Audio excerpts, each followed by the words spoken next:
Less than 30 seconds now in regulation.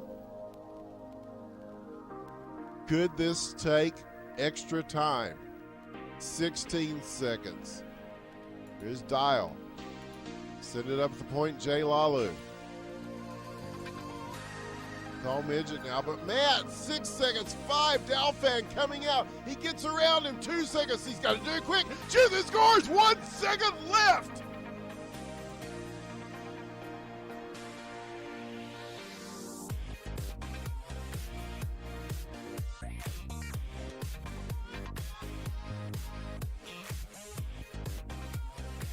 And here we go. We are live with the Week 6 episode, Season 20 of the Faceoff. I'm here with Antonio Fluso, Antoine the Swan. Hello, Tony. What's up? You sound about as tired as I do, which is good. It's very good. Yeah. That means this is going to be really, high-tier quality content. And you know what'll help make it better, Tony?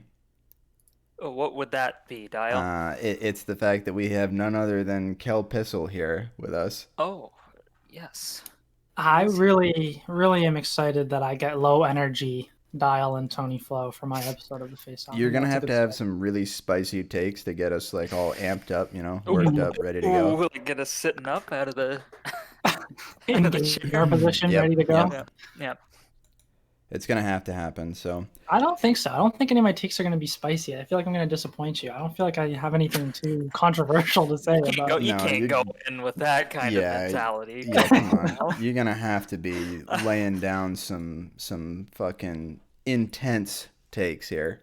Okay, all right. I'll try and find my most We controversial. need one of those things. like hot take buttons. Somebody says something spicy, we can press a little hot take button. You know how they do on the radio, all those like random bullshit noises. and Soundboard. stuff. Yeah, like a soundboard Yeah, thing. soundboard. Yeah, that's what We don't need want. a sound. We don't need more soundboards in the community. That's okay. No, I think we do, Just and leave I those can get behind. all sorts of great things. Like get one of Bert saying, "I'm absolutely creasing right now."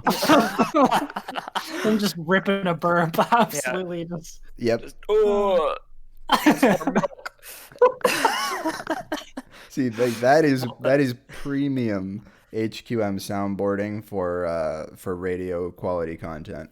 I Really? actually will say on Bert, he did say to one of our friends, our mutual friends today, who was going to go get a panzerotti from a pizza place, you can go yuck a pansy. You can go huck a pansy in 15 Oh. minutes. That's what he said. So Oh. yeah, if we can huck some pansies real quick. Pansies. I had a buddy call them Amazing. panzers, and every time he said it, I would be like, "We're not getting that.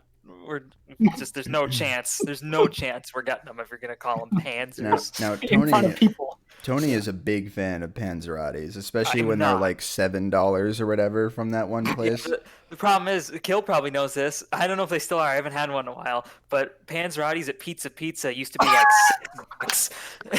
So, you, Oh man. you could get a fucking full-on pepperoni panzerotti for $6. Yeah, that's where our mutual friend yeah. got his pansy today. So yeah, we know all about the pizza pansies. Oh God, it's still like $6, $6.5 I bucks. know. I maybe I don't know. I don't That's cook an pizza. ongoing like joke that Tony and I have. Every time he asks what he should eat, because he's like, I haven't eaten all day. What should I eat? I always say a panzerotti every time, and then he gets And mad I at me always for say it. no. Yep. Yeah, and it's And not then a half the suggestion, time he it's a does it bad anyway. suggestion. No, yeah. Well, I feel like you haven't done it in a while because I definitely haven't had a panzerotti in like 2 years. That's true. Well, we don't Ah, hang you know, out on it Discord gets as much as we though, I used don't to. know. That's a big part of it. Yeah. I blame Bert for that, really. So If he wasn't always burping in his mic, we'd always be We'd be able to talk Yeah. to each other. Yeah, We'd hear yeah, anything. exactly. among us right now. Yep. All right. You So- can't kill a bird; he'll let one rip, and you know he died. Sorry, Dial. Yeah, let's finish showing your way. Right when you got into Is he ripping things or is he hucking things? Because it sounds like he's hucking pansies. fucking pansies, but you're ripping. Oh God, For that's fuck's sake. disgusting. by That's the way. gonna have to be a thing from now on. Oh, Hucking God. pansies. Christ. All right. So let's get into this. Okay, so what the fuck week is it? We're going into week 6, right? We just the That's trade what it says on the deadline. face-off. I don't Yeah, know. yeah, we just had the trade deadline, right? See, this is the problem. I minimize these things, and then all of a sudden Well, I forget that's- everything that's stored up in big old noggin. It's bad work. Bad job by you. Anyway, so we'll quickly do the usual, run through the games from this past week, talk about any that were, really exciting or, well, I don't know, just surprising. Some of the big takeaways from the week. And then we will start getting into each of the individual teams, and we can start to talk about the three-way trade that happened on deadline night. So last minute. Yeah, literally last minute. Literally. I think it was submitted at like 11:59 p.m. when it came in. I so- mean, we probably would have let it through a minute after, but Yes, don't but tell. still, that's okay. Anyway, in the meantime, this is a new mic that I'm using. So chat or Tony or KP, if I start to not sound great or if I'm cutting out or something or not coming through clearly, just tell me and I'll take a break to try to Yeah, it fix sounds like so- shit. Go back to the old one. No, we'll not be going back to the old one. Just go back and plug the old one in. See, PK thinks I sounded more sexy. So, As if that was possible, but okay, go on. I mean, I can get real fucking close to it. No, change my mind. I don't Get some believe ASMR you going on, guys. invited me to this. You agree? You knew. You should have known. You've seen the Faceoff. Yeah, I feel like You're I'm the only on team something. that watches it. I'm I about feel like to- I'm a third wheel for I'm sure. about to fucking huck some pansies right now. You want to come over and hug pansy? Dude, there's no context. That's got to be like the gnarliest sentence. I'm gonna play as that. First, I'm gonna ask Payne to switch my ranked pub's name to that. Huck pansies, and then I'm gonna Pansy play as that. Hucker. Yeah, Pansy Hucker. Ugh. I don't know why, but for some reason this reminded me of the one post on Hockey Question Jerk of Dalf sitting. It's like a picture of Dalf sitting in a basket under a hot air balloon. Balloon. And Yeah, it's yeah. just like the come over, my F2 isn't home or something Yeah, like that. yeah, Oh it's my like, god. My That is- F2 isn't home. Yeah. It's It's one of him the and funniest hot air things I've balloon. ever Poor seen in my Dalf. life. It is so good. Anyway, I wonder who got the picture because I think that's a Kiwi post. There's it no probably way. is. It probably is. Yeah, there's no way that. And, he and said I'm that to assuming him. the picture came from his Facebook, which is how people got it. I'd be willing to bet that was it anyway. But Yeah, for PK and Java, the Faceoff OnlyFans will be coming out at the end of the season. So don't worry, this content is coming to you on a regular basis. Featuring the occasional shirtless Dick Dug, which is legal now because when he used to send us those shirtless pics, he was actually only 15. So, Cool. yeah, learned that I little. can't believe you'd admit that. Well, I Well- learned that on Friday when Dick Dug told me he's finally 19 now, and I was like, "Oh, that's The math in your good. head. Oh, That's yeah. good." Man, that's nuts. That dude was playing longer than I was. I joined when I was Yeah. 19. Little sus. Strange. At least, PK. I don't know. Just unmuted. What's Yeah. up, guys? Well, we're just about to start the actual content, PK. We are good. Yeah, we are. All right, so let's run through the games from this past week. So, starting off with a nice and spicy one based on our guest here. We had a 6-0 win from Seattle over Toronto, a 9-3 win from Boston over Colorado, a 3-1 win for Boston over LA, a 4-3 win from Toronto over New Jersey, a 7-2 win from New Jersey over Colorado, and then a 1-0 overtime win for LA over Seattle.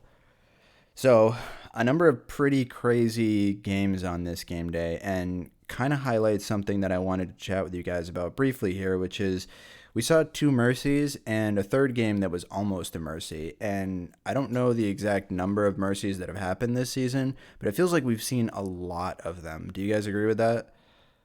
Yeah, but I don't remember how many used to happen. So, like, Yeah, it's tough to say, but it feels like we're getting one a night, Yeah. and that definitely, it was a lot less than that for sure in previous seasons, which is strange, especially because I think in general this season has actually had pretty decent parity for the most part. Obviously, LA lost a lot of close games, so their record could look a lot different than it does right now, but I think parity's been pretty good. However, we're seeing pretty much, like I said, like once every night, we're having some outrageously high scoring affair.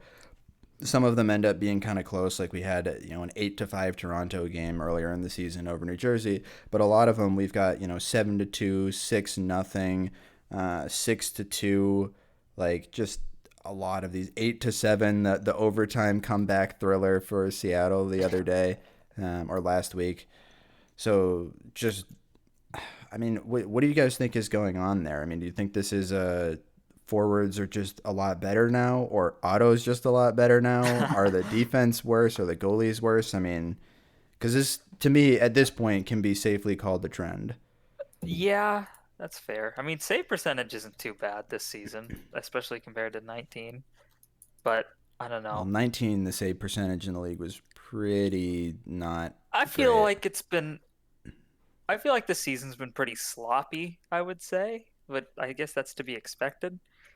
Like even Friday night hockey, those games were like, I mean, like they were the same thing. It was like there'd be blowouts and there'd be sometimes there'd be closer ones, but like for the most part, it would just feel like, when it rains, it pours with goals. I feel like that's been going on this season. I feel like I was saying that actually yesterday in to Seattle. I was like, I feel like we either win close or we get blown out. Like it's weird. I don't know. Yeah, Like it's odd and it's like which is it's funny not because, even like one team beating a certain team, like it's not like one team has another team's number. It's like you never know what you're gonna get in any well, given we game. But certainly like, do have the case where a couple teams have the other team's number. Yeah, That I was yeah, I gonna seems guess we'll to, get into say that. especially involving Toronto. You guys are on the giving end, receiving end of that. So yeah. I think to speak to the Mercy thing, I would say maybe. I don't know if it's actually a trend because one, I don't have the data, and two, I haven't been here as long as either of you. But it seems to me that there is definitely the rains it pours because one of two reasons: either the backups that we have to put in and the people that are playing are definitely not as practiced as they might be in Yeah, other and seasons.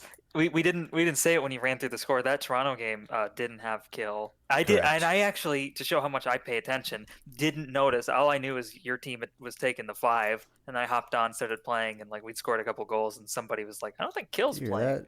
Kill, he just said he didn't even notice that you weren't there.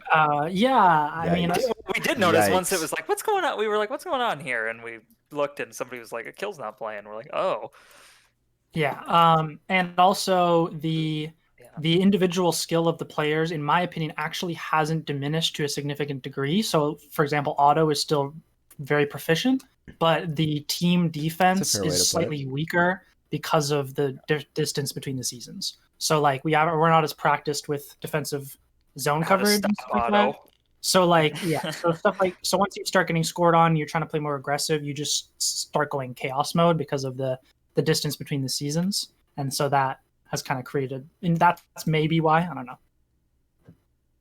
No, I think that's a fair point, and I sort of my view on it too is that we have a couple teams this season, yours included, that don't play like a standard or what could be considered like a standard meta style of an LHL team.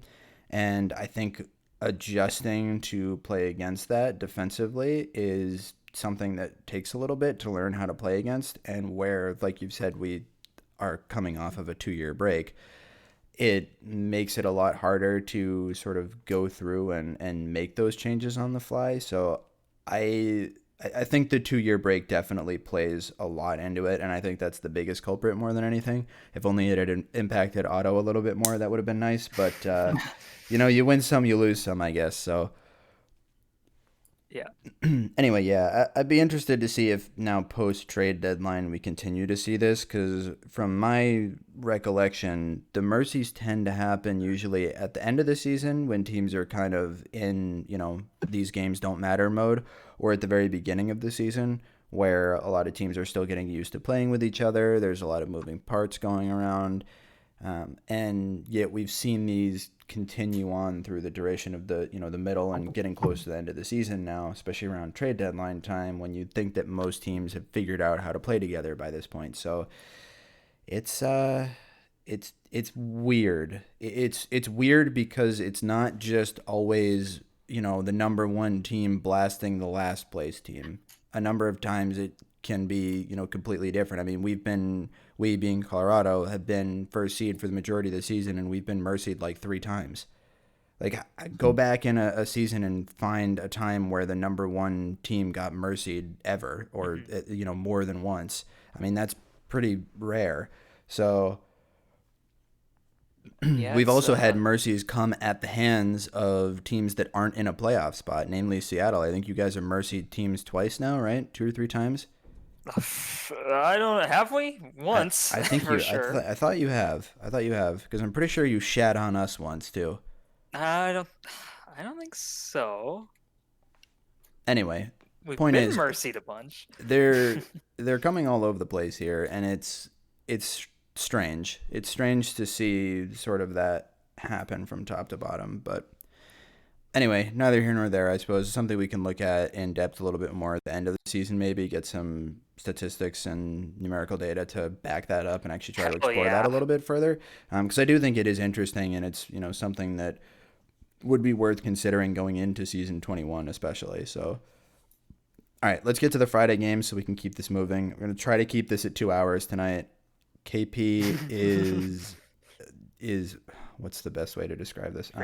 KP is going to do his best to draw this out, because it's always the guest's fault. Yeah, it is their fault when we go over. When we're about to end and you and me talk for another 30 minutes about exactly. total worthless. It's always their fault, not ours. Yeah, I just love talking about how I've lost. So yeah. So, but Tony and I will do our best to probably. For sure. Tony and I will do our best to reel in KP and make sure he's not going overboard too much here. So, all right, Friday games. We opened up with New Jersey 7-2 win over LA. So that was featuring 2 of the 3 teams that were involved in the big 3-way trade, which we'll get into as soon as we're done here. Colorado beat Toronto 4-1. Seattle beat Boston 3-2. Colorado beat LA 5-4 in overtime. Boston beat Toronto 4-2, and then New Jersey beat Seattle 8-2. So, any big games that day that stuck out to you guys as surprising? Didn't even ask me about big games on the Tuesday. Well, there were no big games on that Tuesday. Mostly because my team lost both. Big games of the week. Yeah, big games of the week. KP? Well, for me, I liked as games to watch maybe, or like that were interesting. I thought New Jersey, Colorado on Tuesday, and then I thought New Jersey, Seattle on Friday were both really interesting. For different reasons. The Tuesday game, I was just surprised about like just Colorado's performance. I thought they were not great. Yeah, not having Quacky was a challenge. That's for sure. Yeah, I for sure. Yeah, I did stats for both of those. That was rough. But I thought 8-2 New Jersey over Seattle was a really, really, really deceiving scoreline. I don't know if Tony feels that way too. Maybe he doesn't. But watching that game, I didn't feel too much like it should have been 8-2 for New Jersey. Yeah, it was. We definitely lost that game. We were just making bad. Our mistakes were bad. I think we got burned on a couple bad ones in our own zone. But there was a point at the second period at 4 minutes where literally 4 chances in a row, 2 on each side, just back and forth, hit the post or it got saved. And it was just up and down, up and down. I was like, oh, this is a really tight game. I think it was 4-2 at one point or whatever. I think we were down by a couple close. And Crab was just like, we could win this. This game, we kept it felt like just everything was going in against us, but I know Goose watched the games back after, and he was so down on himself. I felt so bad. Goose hasn't had, he kind of went in. He kind of went in, and I always hate that for the goalie, especially. I don't know if you guys noticed that. If you have a game where you don't give up too many shots in the first one, I'm always a little shit, where he's going into the second one kind of cold here. That sucks. I mean, I'm always concerned when you're going up against Otto in any game, regardless of how many shots my goalies received in the first one. So, but yes, I understand what you mean. It's sort of like are you really warmed up and ready to go? Especially if you have the 20-minute downtime in between. Sometimes I feel like that's actually a detriment more than it helps. Yeah, I don't remember who was watching with us there, but Goose was streaming the game, his recording of it, and he's watching. I think it was Paco, and Goose called it both times. And he was you could tell he was just deflated. I think he had a turnover in front that was bad, and he got scored. I think he got in his own head a little bit. He left, or he right clicked twice, and and you can see it happen on the replay, and it's just, I felt so bad for him. It's so disheartening to just have, you kind of let in a couple of fucking shitters, and it's like, ah, shit, and and it's not even like his fault that happens, It's and I kind of you could feel it kind of getting out of control in our own zone. I think all kind of. I mean, what happens. You give up a couple of goals early. It's just a bad mentality to get on, which is how, you get scored on 8 times, whether it's auto or not. Like that's tends to be in any case. That's how it happens. You let in a couple, and then floodgates you open. Yeah. Yep. So that's just what happened there. But yeah, you're kind of right. I thought the same thing. To a much lower score of our other game to compare it to actually is that Boston game we played first, which we won, but it was just kind of similar low shooting chances going at either. Like I think there were like 6 shots for each team in that game, if I remember correctly, 5, something maybe. like that. Like it was low. Yeah. But it was kind of similar where it was like the game's close and we're like, okay, this is simple, and it's kind of, we thought that early in New Jersey, but they just kept piling on. So very different animals, those two teams. Yeah, I felt the games were really similar in approach, maybe for Seattle, and in the Boston game, it didn't kill you because they don't have an auto on their team, and then it does kill you when it is auto getting like part of it too, which we'll have to get into when we talk about Seattle and also New Jersey, which we can pick one of the two of them to start with here, but. Lucic actually looked surprisingly good in the game against Seattle. I mean, he made a couple nice plays that really turned the tides of the game early. He had a nice capitalization on a turnover there in the defensive zone. He also had a couple good receives from Otto and was able to put 1 or 2 more home or something like that in that game. So he genuinely played pretty well.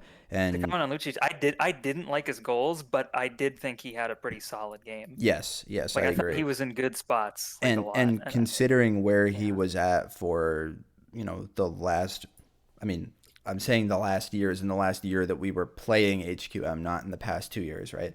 But for season 18, 19, around then, we've spoken about it several times on this show that he, left a lot to be desired with his play in the LHL and also in the RSL when he made his way down there too. So seeing him come back and being able to perform at an LHL level is actually, I don't want to say a surprising thing, but it was nice to see and good to see, and it's going to be important as Austin is planning on using him as a starter from here on out. So yeah, I feel like I said that. Well, I definitely said it on the Faceoff. It might have been the last week or the week before, but at one point Lucic came up, and I was saying that the league's better it was better when he was at his best, and I don't think we probably won't end up seeing that again. But to be a usable good player is good. And it would be. It's a big improvement over where he was, for sure. Yeah, so that it is good to see more starters, the better. All right, shall we get into the individual teams then? We can keep the conversation going here with New Jersey. Sure. Does that work for you guys, KP? Any other thoughts from this past week's games? No, I don't think so. Not anything specific. Perfect. All right, so. Let's get New Jersey on the screen. And I noticed we have a couple New Jerseyites here in chat. Looks like mostly New Jersey and Toronto members that are hanging out. No shit, having Toronto's a good time. Here.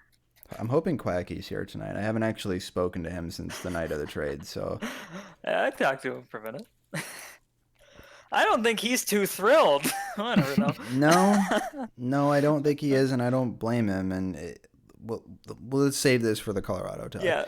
So. Or the LA talk, whatever. Yeah. Talk to them all. Let's do them all back to back here. Yeah, that works. Not your dumb. This team's next to this team. Let's talk. Let's relate them to each other. Fine, Tony. Fine. We can do it this way. He did it wrong last week. All right. Or last time there was a trade. New Jersey. So we were just talking about sort of the rise of Lucic and how he looked really good, or a lot better than what he has looked previously. And I think another big point to make there is that he wasn't getting the goals at the end of the game. When you're already up 5-2, he's not scoring the 6th and 7th goal there. He's scoring, the second and third at the point where the game is still kind of in the balance, and those goals make, a meaningful difference at that point in time. So it does, lend more credence to the fact that he does have something to potentially provide the team that wasn't on the roster previously. Obviously, they had Ike, and Ike wasn't performing poorly by any standard, but it was clear that he didn't fit or mesh quite as well with Otto as what he potentially could have. And based on what we saw yesterday, it looks like Lucic might actually have the ability to do that. So 2-game sample size, a lot to tell whether or not, or a lot of time to tell whether or not that's actually going to play out to be the right decision. But they do still have Tidge sitting there on the bench at this point, ready to come in the event that they do need to slide things around. So they've got options, which is good. And I'm interested to see where that goes. To highlight the specific trade that they made, we'll go through all the details here, but for specifically New Jersey's sake, from their angle, they gave up Narg and they gave up Ike, both of who ended up on LA, and then they received Marchi and they received PK. PK from LA, Marchi came from Colorado, as those were the other two teams involved in the trade. So they've got the brother chemies going on now. They've got PK, the best goalie in the league. They've got Austin, who's already in contention for best defenseman in the league. They've got Otto, who is going to be the MVP of the league and probably the playoff MVP too, regardless of what happens. And now they've got, Lucic, the other side of the brother chemies, sort of breaking out of his shell, trying to revive his career. So very interesting set of storylines here. But the most interesting of all is going to wind up being the determination as to whether or not the PK Cup curse is stronger than Otto's ability to carry. Yeah. It wasn't on Florida, but hey, best of luck. God, PK. Look, PK, if there was ever a chance, it's this season, Wish you were on the ice, too. Fuck. And PK, if we don't win, I hope that you win, because it's been long overdue. Yeah. You're long deserved for it. So. I can't believe PK didn't just sign up one season and not start and just get his way onto a team and just win. I can't believe nobody cheesed that. Nobody just traded him to a number one team to be on the bench or something. Even he and Leafs have been avoiding. I mean, Leafs did win a cup as a backup. Early on in his career, but has yet to do it as a starter or as a GM, which he's more well known for obvious reasons. So I'd be willing to bet that he being Leafs, feels very similarly to how PK does about trying to chase that cup, and I'm sure you can speak to that a little bit more, KP. Well, I can speak to Leafs wanting to win a cup for sure, and I think if you're PK, if you're PK and you're on this team, you feel good about your chance to win. But if you're PK, you don't want to cheese your way to a cup. I don't think. I think if he wants to win... No, I'm not saying he should have. I'm just surprised that never, in season 5 or whatever, a lot of seasons he played in, and I'm just... I don't know. It's almost like a statistical anomaly. If there's only 16, weird. You just don't... Yeah. I think he's a really big part of this team now, but... I still think he has to kind of rely on Otto, in my opinion, to get the cup here for sure. So better buy him a Steam game or something so he likes you, or I don't know what to do. I'll make sure that he if you're relying on one person to win you a season, is there anybody you'd pick other than Otto? No. Nope, definitely not. But well, if you're Sully, you might have a different answer, but that's okay. I think that this team... Go ahead. I think that this team... I was watching the game. I saw Lucic, and I agreed with Tony that I didn't like Lucic's goals. I didn't think he was necessarily... I didn't necessarily think that he was the reason he was scoring, so to speak. I think that Otto creates so much space in that Seattle game, especially, that there were so many turnovers by Seattle in that game. Just a couple probably forced by Otto's forechecking. And Lucic just has the mind for the game that, not that Ike doesn't, but Ike just has a different game, a different sense of the game. To the net Yeah, Lucic is very. he wants to shoot it. Yeah. Like he knows where to be where he can just shoot it. Whereas Ike wants to create things by doing weird things, which is I don't think is the fit for Otto, because Otto is the one that No. wants to be holding the No. puck. And funny enough, I watched the LA game for stats against Colorado, and I thought Ike looked really good, which is kind of what I thought would happen if he ended up on LA. I was like, oh yeah, that's Ike. He's playing like Ike. That's what I expected. Yeah, And I feel like he definitely wasn't able to do that with for Otto. sure. Because when you're playing on an Otto team, it's about Otto, right? You're facilitating Otto having the puck the entire time, especially when he's playing at the level he's playing at right now. So it's a lot harder to sort of make things work to your personal benefit in that situation. And I think I had a lot of trouble fitting into that. Not that he's incapable of doing so, but it does require a mentality shift that is completely, a polarizing change from the way in which he's played for the rest of his career. And making a change like that, especially after being gone for such a long time, is a tough thing to do. So anyway, I think personally, I don't want to comment on who won or lost the trade or anything like that, but I think New Jersey came out on the positive end of the trade here. I think this is something that is very likely to work out really well for them. We saw Marchie had some up and downs this season, but he's now playing with Austin, and the two of them have played incredibly well before in the past. So if there's anybody who can sort of help gear or better word would be steer Marchie towards the style of play and level of quality of play that he needs to be at, it is Austin. So it's a really good environment for him. And for the purposes of reviving Lucic's career, there's probably nobody better to be paired with right now than Otto, who demands so much attention and commands so much respect that he can get a lot more freedom and leeway with the puck than he normally would have otherwise, where he used to always be like the number one forward on the team, right? He's the guy that you focus on, and he's the guy that you're, putting all your eggs in and stopping the Lucic basket. So now that he doesn't have to deal with that, this is a prime chance for him to be able to demonstrate that he still has enough of the base mechanics to be able to be a meaningful contributor to an LHL team, and it's looking positive so far. I think he's got the right mentality too of trying to facilitate Otto, and I think some people misunderstand what facilitating Otto really is. It's not just like I'm going to pass for him, I'm going to cover back for him. That's not what Lucic was doing, and that's not why it was working for him, and that's not what would work going into the future. To be a playmaker and like a two-way guy. It's like Lucic is still playing his game. He's just doing it off the puck is the thing. Where, it's Otto doesn't need a playmaker. Otto is the playmaker. He needs an option, and that's that's where Lucic's strength is. As Kill was talking about, Lucic having a good mind for the game, which is something that his hands might not be there like they used to be, but he still knows where to put himself, and that's what Otto needs. Which is the difference from Ike. I think Ike becomes like a back checking, like he tries to be a two-way guy. He tries to be a passer. That's not what Otto needs. It's a strange dichotomy between how Lucic kind of like is when you know him and the way he plays, where he plays actually like very intelligently and knows exactly, not to say that he's dumb, but he doesn't give you, he doesn't provide you with the most eloquent answers to all to your questions. But it's he tough to have a deep conversation with them. Yes, exactly. But he plays really.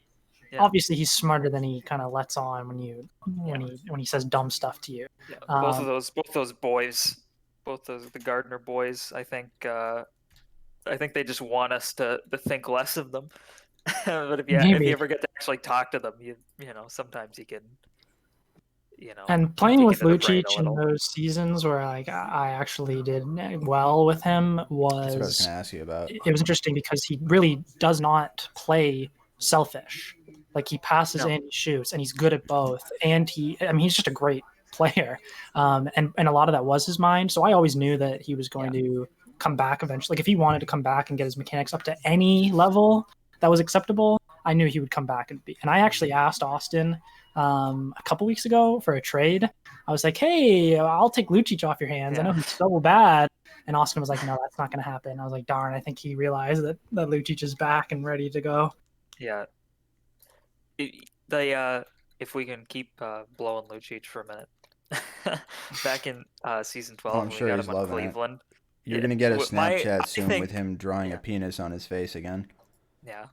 I mean, I was on the Calgary team with Guy and Otto, and that was like the two of them together was just nuts. And like we talk about Otto being great a lot, but Guy was unbelievable. Before that, the closest thing I ever saw to that was Lucic and Crab on Cleveland. And Lucic was clearly so good, and it wasn't like when we got him, it's the same thing, Kill, I think, is it was not at all what I expected him to play like. Like he was like coming back checking, making breakout passes for us if we were getting stuck. Like he was like a total full ice player, and that's not at all. I thought it would be like Dial light, Dial light, yeah. Dial, but he liked to dangle, and that's Yeah, just, no, that is not what I saw. But he is kind of like, I think that's we talked about that Dallas season where it didn't work with Dial and Lucic, and Lucic was like not at his best anymore. But I think a big reason for that is because they're so similar, and it was just a clash of styles that made it. Yeah, that is always one of the most interesting, in hindsight, interesting experiences that I've ever had was playing alongside of him that season for, you know, the 5 or 6 games that we ended up doing it for, just because of how much it didn't work at all. And that really is like, I've always wondered about that and, you know, whether or not there was a way to have turned that around to make that fit a little bit better. And I'm honestly not sure, but it's at this point too far gone to really remember enough of the specifics to say. I feel like even Lucic on Cleveland or Boston, like when he was really like, I don't think either of those work with you particularly well. Like it probably would have worked a little better than it did on Dallas, but I just don't think it was a good fit. Yeah, it's so weird. Yeah, personally, I tend to work better with the players that have a more pass first mentality, like, you know, like yourself, like the that's Caps kind of the difference between like you and Otto and them. Yeah, you don't need the option. You want the two-way guy. You want the playmaker. Which is honestly what Quacky is. He just puts up a lot of points, I think. Quacky's fucking elite. I fucking love Quacky so much. Yeah, well, you've had enough of playing with him. It's done now. It's over. It's over now. Remind me of that. It's over. Don't remind me of that. No more tears. There's gonna be a lot of tears. All right, let's wrap up the New Jersey discussion. I think personally that they're in a really good position at this point in time. They could easily catch up. This week's favorite. Yeah, they could. Yep, exactly. They could easily catch up with us and overtake us for first seed. It wouldn't surprise me at all. I think they've got a really well-balanced team and that they've got an incredibly dynamic defensive pairing. They've got PK, who's playing one of the best goalie seasons ever, and Otto is playing one of the best seasons ever from a forward. I mean, it's tough to pick against this team right now. The only caveat is that they seem to struggle with Toronto. We've yet to see how much that really, you know, the trade is going to impact that, how much things will change based on that. But beyond that, they've been able to manhandle every other team in the league so far, and I have a hard time picking against them to say that won't that's going to change. So anyway, final thoughts from you guys? I love playing against New Jersey. I don't know what's wrong with the rest of you guys. Everybody else has a problem. No, yeah. I don't know. It's easy to me. No, it is. With the games we play against them are tight. I just think that I don't want to give too much away, but like just the way. Do you think they're in their heads at all? Do you think that's part of it? Or do you think it's you got them? I think that we know how to play against them. That's what I think. But and I don't think that the trade will affect that. Of course, I don't know. And even if we lose to them, I don't think that's still doesn't change who knows the playoff series. Yeah. But like I think because I think we have a good solid game plan for them, and I don't think the trade changes that too much. But I could be wrong. Yeah. Well, okay. We'll see. Fair enough. All right. So we'll stick with the 3-way trade, Tony, since you're all annoyed at me. Yeah.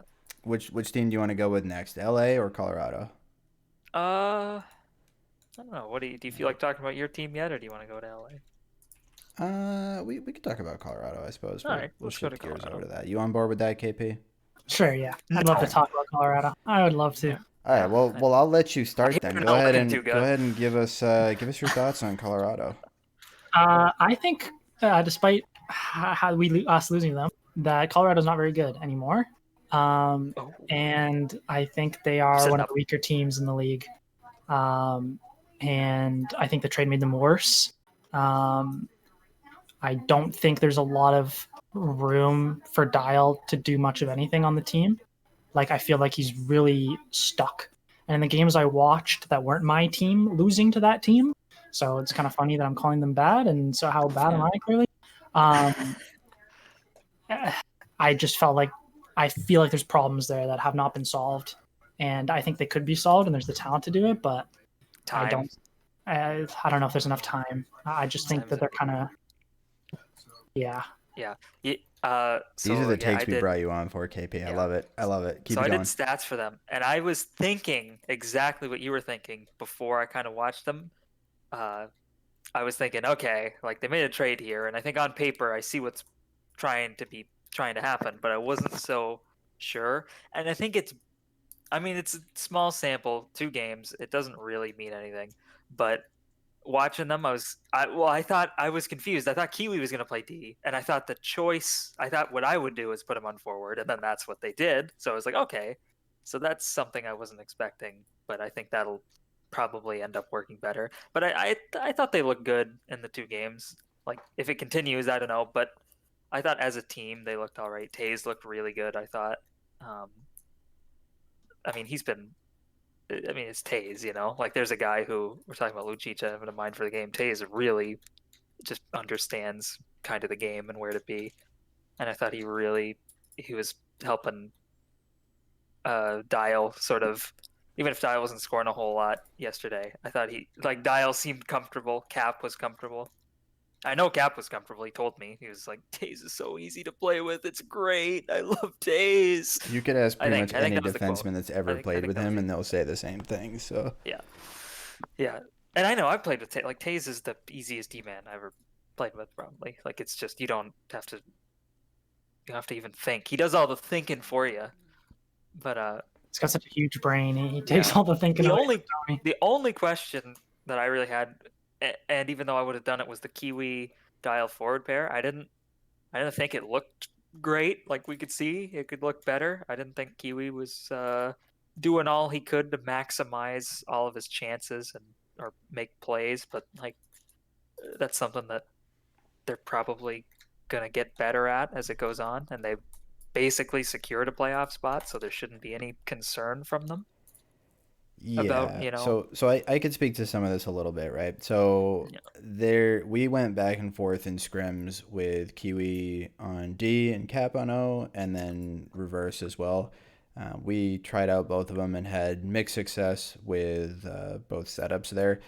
Ultimately, what we ended up going with, obviously, was what you guys saw on Friday, which is Kiwi on offense and Cap on defense. So that's the current plan, but both forms of the team, I don't really know how else to describe that, were roughly equal, I thought. I didn't think one was significantly worse or better than the other. And in my opinion, it's more about who works best next to Taze to resolve our issues defensively. And a lot of that mentality is coming from the fact that after we lost Guy, we played 2 games, won both of them. Neither of them were particularly great defensively, but we won both of them. After that was when we went on our 1-5 stretch where we looked really terrible. We were averaging almost 6 goals against per game. We were averaging like 10 shots against per game, only generating like 7. The stats were really bad. And the primary thing that at least I know Cap and I wanted to resolve was sort of fixing our defense to a point where it worked a bit better.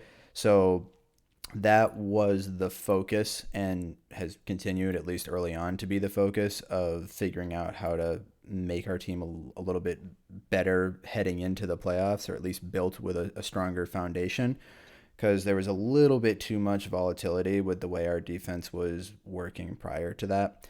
So I don't know if we're going to be significantly better than we were before the trade, but I genuinely don't believe there's a way for us to be worse. to be honest with you. It wasn't looking good. We were performing really, really terribly, and the one game in that 6-game stretch that we did win, we really didn't deserve to, and I'm sure PK can attest to that.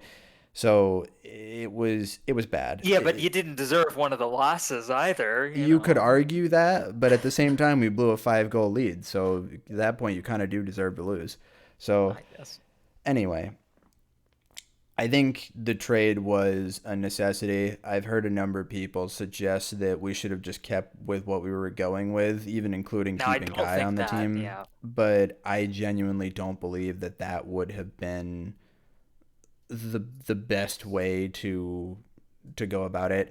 Yes, we probably could have figured out enough with that lineup to be able to, maintain like a top 3 seed and potentially maybe make it to the finals if we played well and got enough games out of Guy. But with us only getting 2 in the first round out of him, and us being incapable of finding a way to make it work consistently with the lineup we had, it felt like something had to change in order for us to actually be able to put forth a team that could compete. Because there's nothing to suggest that our issues defensively weren't going to be exploited in the playoffs as soon as we got there. And we definitely didn't want to be a one-and-done team in the playoffs because, what's the point in making it at that point? So Yeah. This deal was made because we believed it was the best way for us to make the finals and win the cup, because it's a more balanced team than what we had previously, as opposed to us being incredibly front-loaded offensively and then weaker at each stage behind that. So with that said, it was an incredibly difficult decision to have to move on from Quacky. I know Cap really was not pleased about it. I also really hated it. Quacky's one of my favorite people to play with ever. Probably my favorite, honestly. Yeah, it was a lot of fun to play with Matt, and it was incredible to sort of witness. Thanks, dude. No. Well, Tony, you and I haven't always had the best track record of winning, which is part of the problem. We always lose, but yeah. All 3 times. But yeah, Quacky is just, he's unlike anybody that I've played with in the past. He doesn't have the same ability to take over the game that, Matt used to. But he's also he's also not as purely focused on facilitating the puck to me as somebody like you would have been, or like Tall would have been, right? So all of these are people that I enjoy playing with, but it was just a special situation with Quacky because he provided something that I think those other players didn't, and that he had a good balance of being able to be that playmaker with also being somebody that could be incredibly dynamic on his own.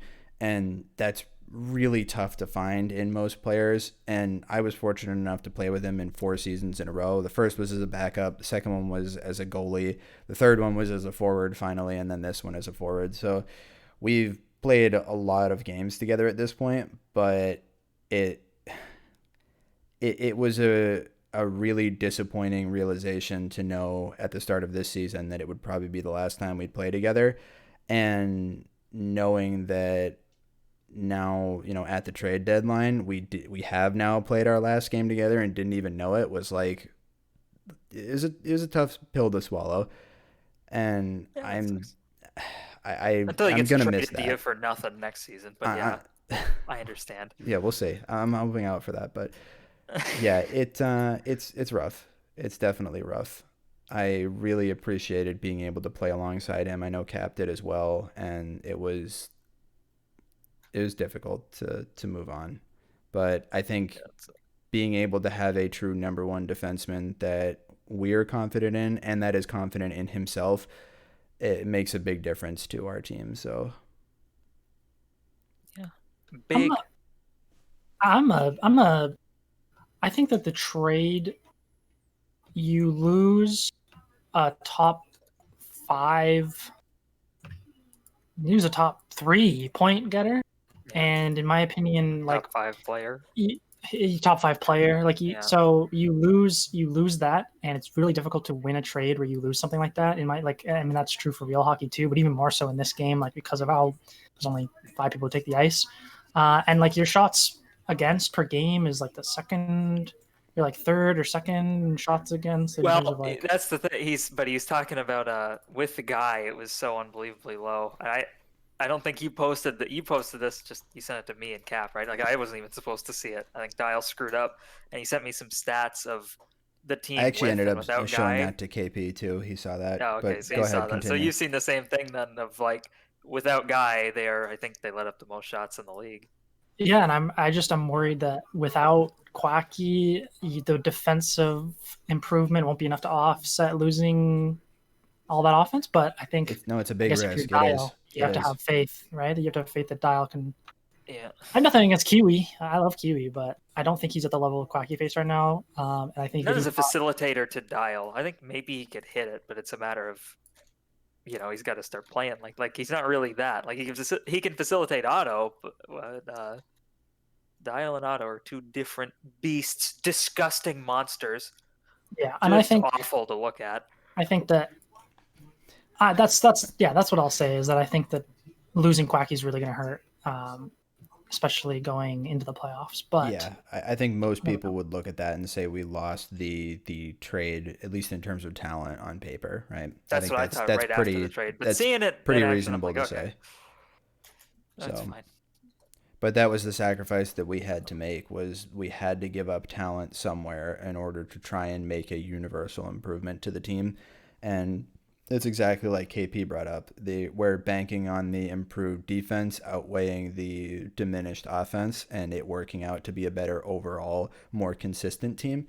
So hopefully that works, but a lot of that's going to come down to, myself and my ability to carry the offense. And then, how comfortable our second defenseman can be alongside Taze, whether that ends up being Cap or Kiwi for the long run. So, yeah, similar sort of, similar and different to that Dallas team we talked about earlier with Lucic on it. And because you picked Lucic in the first round, I'm guessing sixth. I assume you picked last, maybe fifth, maybe Otto. Yeah, Otto GM that season. So I'm guessing you picked fifth. And you got Lucic, and when we had to trade him, I remember that we were a little worried about we're giving up a lot of value here, and the trade is essentially, we traded Lucic for PK, and then we traded our goalie, who I think was Quoof, for Cap. But so that essentially goes, we swapped our goalies to get an upgraded net, and we traded Lucic for Cap, which was the big thing. We're like, oh, that's a lot of perceived value to leave on the table, but the team was really good after that trade. So, you're banking sort of similar on, where I think especially that Dallas team, we didn't win. We lost in Game 7 in the finals, which is could have won. Fine. I think that's a good season. Easily could have won. But I think you kind of look at that roster of okay, it's a team where you have Lucic and Dial. You've made it worse because now the starting roster is Dial and Cap and Tony and Kiwi, and it's sort of the same team now except you have Taze instead of me. So it's probably a little better. Probably. But I think it's a similar thing where you get these guys who a few of them play well together, and you just got to hope that it works as a team. I don't know. I like to gamble. I didn't think it was going to work. One day of it is enough of a sample, but it's kind of making me second guess it and think, okay, I think maybe they can get this team working together, get the chem going. There's unfortunately a little too much history of Quacky and I being the offensive pairing on a team in the finals that just gets completely dominated, outscored, outplayed, and we're almost irrelevant during the course of the series because of how many goals against we give up. Didn't want to deal with it again? Well, personally, I definitely did not want to deal with that again, but it's a bit of a red flag, right? It is something that makes you a bit concerned because Quacky and I together have a lot of offensive output, or a lot of potential for offensive output, but neither of us are incredibly strong defensively in the way that we play offense. So it's not exactly the type of situation that works very well if you have a defense that isn't sort of up to snuff all the time. And I think that's kind of what we were running into here with this team, is that we didn't have the defensive pairing that was ready or prepared to handle a higher level of pressure on a regular basis. which, ironically, somebody like Taze is perfect for a team like that, right? But the odds of having Taze and Quacky and me on a team is very unlikely. So Yeah, it for only a good happened that reason. one time. Yeah. So Well, and got smashed in the finals. I don't know. Weird. yeah. Who else was on that team? Well, I don't know. Who remembers? Well, so there are So long ago. two different ones there. That one Quacky was in net for. The other one was when No, he was on forward. Delph was in that. Delph and BG were in G. Wait, what are we Or talking we're about? on I thought G. we were talking about. I'm talking about the one Taze was on. Oh, I'm talking about the Philadelphia one. Oh, it was two different teams of yours with you and Quacky getting blown up in the finals. I got a little confused. A little bit depressing. A little rude, Tony, to be I was on one of them. I was on the first one. I know, but still. Dial relive painful memories here. That's most of HQM is painful memories. That's also true. Yeah. Depressing, but anyway, all right. Any other final thoughts on Colorado? Yeah, I hope they lose. I hope they lose every game, but I don't know, whatever. If they don't, I won't be heartbroken. All right, that's cool. Guess. That's cool. Yeah, thanks for that. I mean, I want every team to lose every game. But... It's not possible, but it'd be nice. Yeah. It'd be nice for both teams to not show up. Any final thoughts here, KP? I don't know. I feel like I should probably clarify. I still feel like saying such a strong statement after losing is kind of silly, but I do really feel that we played really poorly that game, and it was really close the whole game up until the last little bit there. I thought we played so not good, and then I thought Colorado even having it close was an improvement. Yeah, games get out of hand for them. Yes, which is why they lost so many of their last whatever. Yep, looked significantly better. And even keeping it, even if they don't win, I think they look okay in that game. I think that they definitely have a more stable back end, which I mean that is just a fact. Yeah, it's just whether that's going whether the kind of tightness of the playoffs is going to allow that to really succeed and be the best team. But right now, I would not put them as the best team. They would probably be my fifth best team. Oh Jesus! What are you, the Kiwis preseason rankings? Yeah, basically.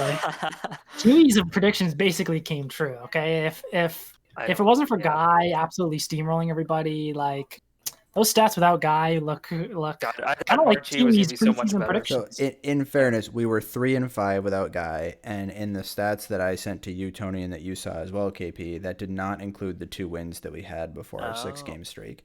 So if you include the 2 wins from our 6-game streak, it looks not amazing, but it does look noticeably better. So it was that 6-game stretch that was really the problem. Which, to be fair, is 3 days. That's kind of a issue, I think, with a 2-game season. Not that we're changing it. I think we're doing it again, right? We're going 2 days. That seemed to be the prevailing opinion. But that is an issue with it. Is I think it is weird. Game days they're spaced out, and 6 games might feel like a lot, but it was only 3 days. I think people, even good players, tend to have 3 bad days in a season. If you get unlucky and you string them together, believe me. Yeah. But it feels like eternity. I don't know. Let's slide on over to LA. We'll keep this train rolling. Three-way trade. Yep, the third and final team of the 3-way trade. The team that I think might have improved the most. Yeah, I agree with that. I think they definitely won the trade the most of anyone. So I think in a vacuum, yes, but I think in New Jersey practice, has put themselves in. I think the trade was most impactful for New Jersey, even if LA won the trade the most, if that makes sense. But anyway, so LA had PK and they had Taze and Kiwi, that they moved, the 3 of them, for Quacky, Narg, and Ike in return. So a pretty big shift, trading away 3 of your starters on a team over to 2 different teams and getting 3 brand new ones back after acquiring one of those 2 starters in a separate trade that was made a couple weeks ago. So it's definitely been an interesting season for Zam and LA. And I feel like I can speak for most people in saying that I think the reaction to this was kind of at this point, why? we've said it countless times, they really needed to make a trade earlier in the season to fix the issues that they were having, and that it's certainly long gone and too late now to really change that. But this is the type of trade that they needed to go for 3 weeks ago, Yeah. in my opinion. And I think if they swung these these trades, I guess it's technically two. If you swing this a few weeks ago, I think this team is very easily pushing into a playoff spot by now. I'm not sure you Probably. can swing this though 3 weeks ago, especially Quacky moving. Yeah, with Quacky too. But I'm saying, I don't know. I think watching even Ike play there for them, I thought he was creating a lot, and I thought he was looking good, which is exactly why I thought Ike would be a good target for them earlier, and I thought they should have pushed a little maybe on that and tried to get him and maybe play him with Lalu even earlier. I don't know. I feel like getting Ike is something that could have been done, but whatever. Yeah, Leafs and I were talking about that at near the beginning of the season, where we were like, why don't they just swap QB and Ike? Yeah. I don't really see why that wasn't done earlier. It seemed to benefit both teams. I think it's because after we saw Kiwi for a while, and everybody knows how much they struggled at the start of the season, and Kiwi was one of the players struggling to find offense. I think Austin understandably had a lot of reservations about how well he was going to mesh with Otto, and whether or not that was going to be something that was comparable to the last time the two of them played together in season 19, right? Where Kiwi was actually able to put up a pretty good points per game by taking advantage of the opportunities he had next to him. Whereas on LA, Kiwi was having a lot of issues even creating offense in somewhat simpler circumstances. And I think that put up a few red flags in Austin's mind. But I know that trade, or at least, Ike and Kiwi being at the core of a proposed trade, was there for quite a while between New Jersey and LA. So of course, I think they wanted PK for a while. They wanted a big trade the whole time, and LA really didn't want to give PK up. Or didn't want to just give him up just to move him. I don't know. I thought they were in a bad spot, though. I thought PK was the biggest trade chip they had. I feel like you have a really valuable trade chip if you're a bad team with a really good goalie. Because, I don't see why you need your goalie at that point. What's your goalie? Your goalie can't go up and score for you. You might as well take the way that season was going, it was super clear. I think there was okay, yeah, he's doing great. Trade him and get something. And get something that can actually build the ice roster. Because there's a certain point where, that difference in save percentage might actually be less valuable than just a team that's better. That works well together, right? It can even be a piece that doesn't necessarily not the most talented piece, but just has a chemistry that allows you to play a style that's just better than what you have when you have 12 losses and 3 wins. Yeah, no, for sure. And so at this point, they have to win every game in regulation for the rest of the playoffs. I was checking that earlier before we started. For the rest of the season to make the playoffs. Yes, for the rest of the season. So the final 6 games, they need to win every single one of them in regulation. That also requires, I think Seattle has to win both of their final games against Toronto in overtime. Seattle has to win both. Both have to be in overtime. And oh my God. Yep. And both Seattle and Toronto have to lose every other game as well.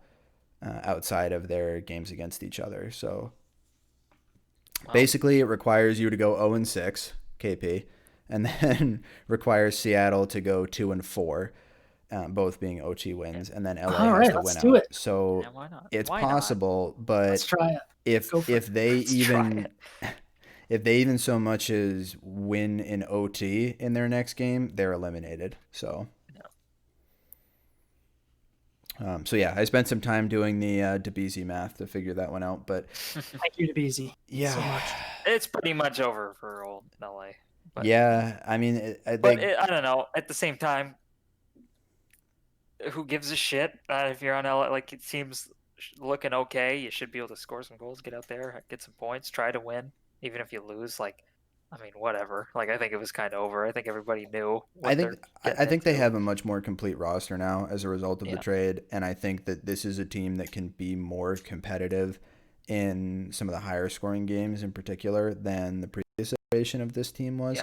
I do think the previous iteration with Taze could have been better as well if it had had more time to sort of gel together and work, but they were always going to be lacking on offense on that team, and they certainly have resolved that. And having somebody on the team like Zam, you don't necessarily need to have a powerhouse defenseman like Taser alongside of him to really maximize what your team is capable of. Yeah, it makes you a really good defensive team, but if you're doing that in front of the best goalie in the league as well, it's kind of overkill when your offense is putting up like a goal and a half per game. So obviously goals win games, and that's what they weren't able to generate in the past. So sacrificing where they did to get more offense is the right play. And I think that, it's 99% chance they wind up not making the playoffs, but I think they're going to wind up being a legitimately challenging out for most teams over the final 6 games here, whereas normally you see like the 6th seed, it just kind of winds up bending over for all the other playoff teams and everybody stacks points against them in the end of the season. I don't think we're going to see that. I think LA is going to be a team that is there to be a spoiler, basically, and I could definitely see their games against these other playoff teams impacting the round 1 playoff matchups by stealing a couple wins here or there. Yeah, they could definitely make a team miss the playoffs. Yep. I think that also you're playing for next season partially when me, you, and when me, Dyal, and Tony are the only 3 players left. Yeah. Yep. Yeah. You really want to look good. No, but I mean, if you're planning on coming back next season, we only play for like a couple months. Like, it's not really like the difference between. It's not like a year you take off and you come back. Well, maybe. Don't say that now. But yeah, it's like you can definitely build chemistry with certain players and see who you like playing with and just have fun with it. Like, at the end of the day, like, it's a game. And the main thing is hopefully they're having fun. Like, hopefully this team being a little flashier and probably more high scoring is going to make them all, especially like Zam and Johnny, like, I think Zam's somebody who's sort of on the fence coming back next season. I hope he has a really good end of it, and he's able to have some fun here with the team, and maybe change his mind one way or the other here. It's also nothing to play for really at this point. Like, you lose, but it's like, you get to just go out there and you don't beat yourself up. Yeah. All right, so I think that pretty much wraps up everything we got on LA. Any final thoughts? So yeah, LA, you suck basically. LA shit. I hope they all quit. No, like Quacky Ike is definitely scary. That's what it's definitely scarier. I love in the game I did for them. I was like, wow, yeah, they're clicking. That looks good. They were working. I thought they might have some issues there. Quacky had a good. I talked to him after the games last night for a minute, and I asked about that. I was like, "How did you like playing with Ike? Like, I'm doing the stats here. It's looking good or whatever." He's like, "Yeah, it was actually fun. We didn't really like say anything socially. It was just kind of." Quacky goes, yeah, "Same. Yeah, nice pass." It was just kind of that. I just thought of how great that is. Just a whole game of that, or 2 games of. The only thing you hear out of the other forward's mouth is same and nice pass. God, I wish I only had to hear Jabba say same and nice pass. Rather than talk about his poison ivy, whatever it is. No, yeah. Poison ivy, whatever it is. Do you ever hear about it during the game? Oh, I hear about it during the game, that's for sure. Okay, just checking. Just making sure it doesn't end in the general chat. No, oh no. God, no. God. All right. We should ban that. I don't know. Yeah. Speaking of Java, let's move on to Toronto. Perfect segue, Dial. That's beautiful. Yeah. Speaking of poison ivy on your cock, Nick Java's team. Well then. All right. So let's itching in Toronto. So it's not Java's penis. Okay. Well, it is, but it also isn't. Okay, Tony, how many jokes are we gonna? I wish he hadn't said anything. Do you think Java caught that when he was hucking pansies with Bert? Or do you think he got a few rashes after hucking pansies with Bert. Unbelievable. All right, so it's just pepperoni, guys. It just slipped out of the pansy. God. The pepperoni slipped out of the pansies. For fuck's sake.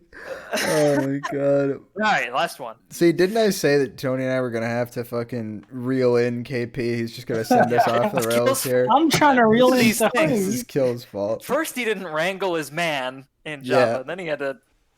I didn't keep Jabba inside his house locked up, so he couldn't get another apparently. You gotta quarantine rash him. for the third. How come we never heard of the first one? Yeah. My penis is clean and clear now, if you're really wondering. Okay, thank you, Java. Thank you, Java, for that. Clarity Oh, clear. man. All right, so not the best week for you guys. You guys went, I believe, as 1-3 this week. You know, definitely you guys have had better weeks. This was like, I don't know. That win we got was good bullshit. So that's one on Toronto there. I'd like. It's Kill's fault still, not for not showing up, but for not asking for like a 5-minute reschedule. Because I think we would have. I was saying that while we were playing. I was like, why didn't anybody ask for a reschedule? Because I wouldn't have gotten back in time in 5 minutes. Like I wasn't there, so yeah, it's or whatever. Like we reschedule. I mean, there's another thing this season we talk about versus what have you. It's been such good attendance. There hasn't been a single reschedule. I don't think. Well, I didn't think I was going to be gone, so Yeah. next time Well, I didn't want to spring a reschedule on crowd like 20 minutes before, and I figured it'd be I don't know. I don't Yeah, know. that's always rough. Anyway, What happened? that's 6-0. That's like not. That's nothing. Well, I don't think it's nothing. I mean, it is concerning about like maybe now you're like, okay, I guess I am relied on. I think it's concerning for Paco's hold on the third MVP slot. But that I Kill's knocking at the door. Gets 6-0'd. Yeah, no, it was definitely still concerning to watch. There was nothing not concerning about rewatching that game after. Yeah. I like it's just because when you look at the roster, it shouldn't be. Oh well, you lose Kill Pessel, and so of course they're going to get absolutely stomped. It's not even like. I mean, it's not everything, but like the names are there still. It's not like you're relying on unknowns in that game. You know, you got Jay Lalu and you got Leaps and Bert's there and whatever. There's like Jabba and he manages to sneak Jabba in at the end there. You got Leaps and Jay Lalu and Bert. We were just talking about all the boys. I couldn't remember for the life of me who else was playing in that game, and I was like, oh yeah, the itchy guy. Yeah, itchy guy. Yeah.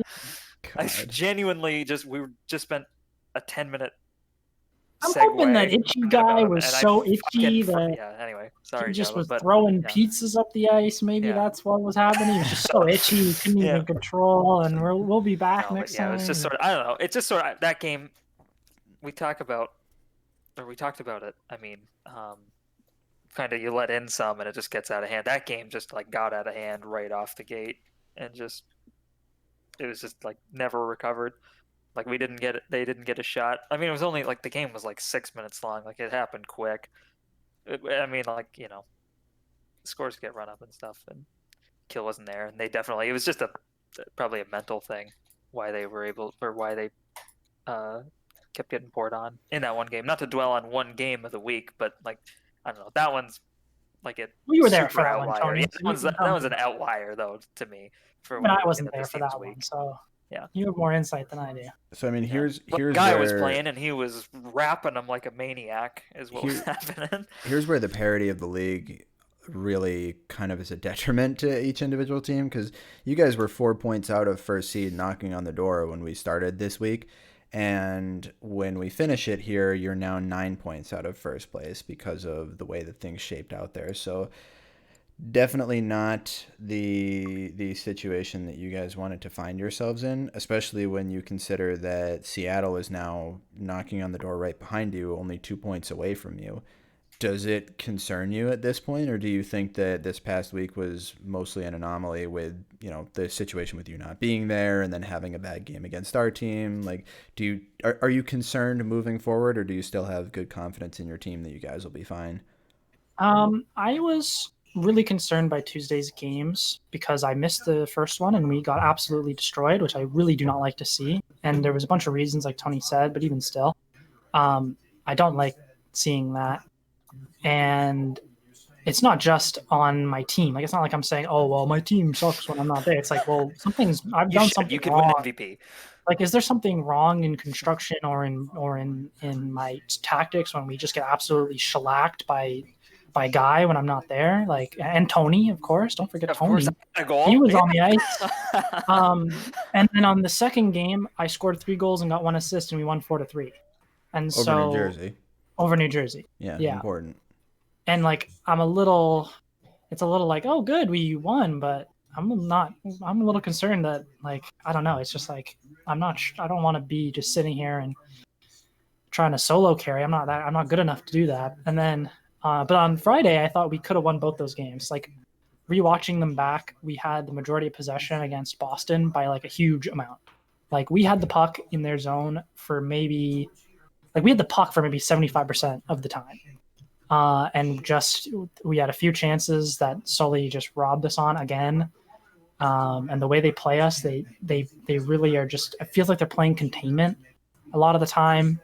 And it's so frustrating to lose against them. And so once they scored a couple late in the second, it's just so frustrating to feel like you're outplaying someone and be down. And so I think we just kind of mentally, we just lost our focus too much and we lost. And the Colorado game was the same thing. I felt like we were the better team in the first 2 periods, and then 2 quick goals, and all of a sudden it's not, we can't win anymore. Like that's how it feels. And so that feeling is the negative takeaway from that week. But looking at how we played structurally, I have no concern moving forward that we will pretty much be able to beat any team that we play. Good mentality to have too. Unless there was like a big glaring issue, which I don't think there really is. So I don't see, and that's the thing. I don't see it that way, and so that's why I feel better. Like, we want to win. If you're losing, getting smashed, like, no, it's fine. Like, there's a problem, but it's not like that's not happening. So, like, to say things are not fine, winning and against they look Boston fine is the really bad one. Like, we had a game plan for Boston, we executed it, we did what we wanted to do exactly. We thought we deserved to win, but then we made mistakes that got put in the back of our net, and so individuals were super frustrated after the game. Like, it was one of the worst, most silent discords we've had all season, because it was just we outplayed them, we thought, and we lost again to the same team that we've lost to 4 times now. But I don't think it's a structural issue, so I'm not really concerned. I just think that we can beat every other team, like, consistently. So we were in second place just before this week, so, and we didn't have Jabba in that first week, which has been putting us, like, missing Jabba in those first few games and losing all of them has really, like, made it difficult we had to play really, really super well to keep our points afloat here after 2 bad weeks, or like, it really soured us. So we know we'll bounce back like we did before. So. Do you think that the trade that you made has still been worth it? The trade specifically involving Lalu and Owl. I thought you were talking about the Doucette trade. I really that blockbuster. Yeah, if you had Galch on that game Doucette played, do you think you smashed us? Yeah. So I think that people do not understand why we made that trade. Maybe they do understand. But we lost the trade because we were 7-1 on a nice 7-1 streak with Owl, and then we traded him over 3-5. So clearly we messed up, and we should have reverted it, and the BOC should have blocked it, I think. No, I think, like, our team is just, like, our shots against per game went really, really sharply down after, and then they creeped back up this last week with some not so great performances, but our shots against went really sharply down. We stopped giving up breakaways. We give up so many breakaways against Burt. It was not fair. Like, he would just, like, even in the games we won, like, he would just get scored on 2 or 3 times because they would just go on a breakaway. And so we thought, okay, so we have a capable defenseman in Leafs playing O with me, who, when he slots back, actually matches up better against the best players on the opposing team. Jabba's going to stay constant no matter if I make this move or not. And I'm losing Leafs on offense by putting him back on D. So I feel like I'm improving putting Leafs on D rather than Owl, but I feel like I'm losing the offense that Leafs gives me. But then I get Jay Lalu back, and I think that he's offensively better than Leafs. So for me, it was a no-brainer to make the trade. Like, I just win all around, and I still think that, and I think our team's better than it was before. the results don't show it. But I think in the playoffs we're a better team. Like I think we're better suited for the playoffs with this team, and I think that we will win with this team. So. Has it been fun playing next to Jay Lalo? Oh, like it's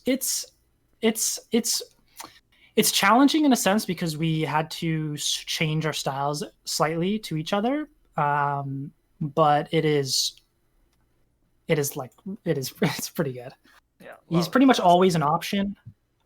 He's got this really good sense of how to score. Like I just don't like. I try and watch him when I rewatch the games because he just floats into a position where he's just all alone in front of the net, and it's not even like Dyal, because Dyal creates a separation on the ice when he moves up the ice, and so he chooses the exact time to turn so that he loses defenders, and he's an open pass for the breakout for the rush. And Jalal is like that, except in the zone when you cycle with him. He just always knows the perfect time to turn around so that he's all alone with a good shooting opportunity. And so we can all together find him much easier. And so he just pots everything you give to him, which is also really nice because Leafs can't. Leafs has like a wiffle ball shot. He's got a muffin, yeah. Yeah, he's got a little muffin that he uses instead of an actual shot. So my assists actually have gone up quite considerably since getting Jalalu. So yeah. Yeah, it certainly makes a big difference having somebody like him on the ice. So, yeah, you need to make him play next season for sure, please. Yeah, I'm not sure he will come back. I really hope he does. I know he's telling me that, but I don't know. I hope he has fun with me enough to play again. Like we have a lot of fun in the Discord. I don't know. Like we have a really good team environment. He's a fun guy. Like I feel like he just maybe, I don't know. Like he left the leagues before. If he does it again, I don't think it would be too surprising. Yeah, that's whatever. If he leaves now, we know it's KP's fault. That or Jabba gave him poison ivy on his dick. Yeah, Jabba spread the rash. Something's going around in Toronto. I don't know. I'm interested to hear what Dyal has to think after playing us on Friday. I'm interested to see what Dyal has to think after I trash talked his team to his face, said that I thought they weren't good, both now and before. You trash talked him so hard it got back to me. I'm not even on the team. I think that I didn't think that was the best game that you guys could put forth, and you said that well yourself when you were evaluating how you guys played that game. We weren't entirely sure what to expect from our own team, and to be honest, I was a lot more focused on that in our game than I was on yours.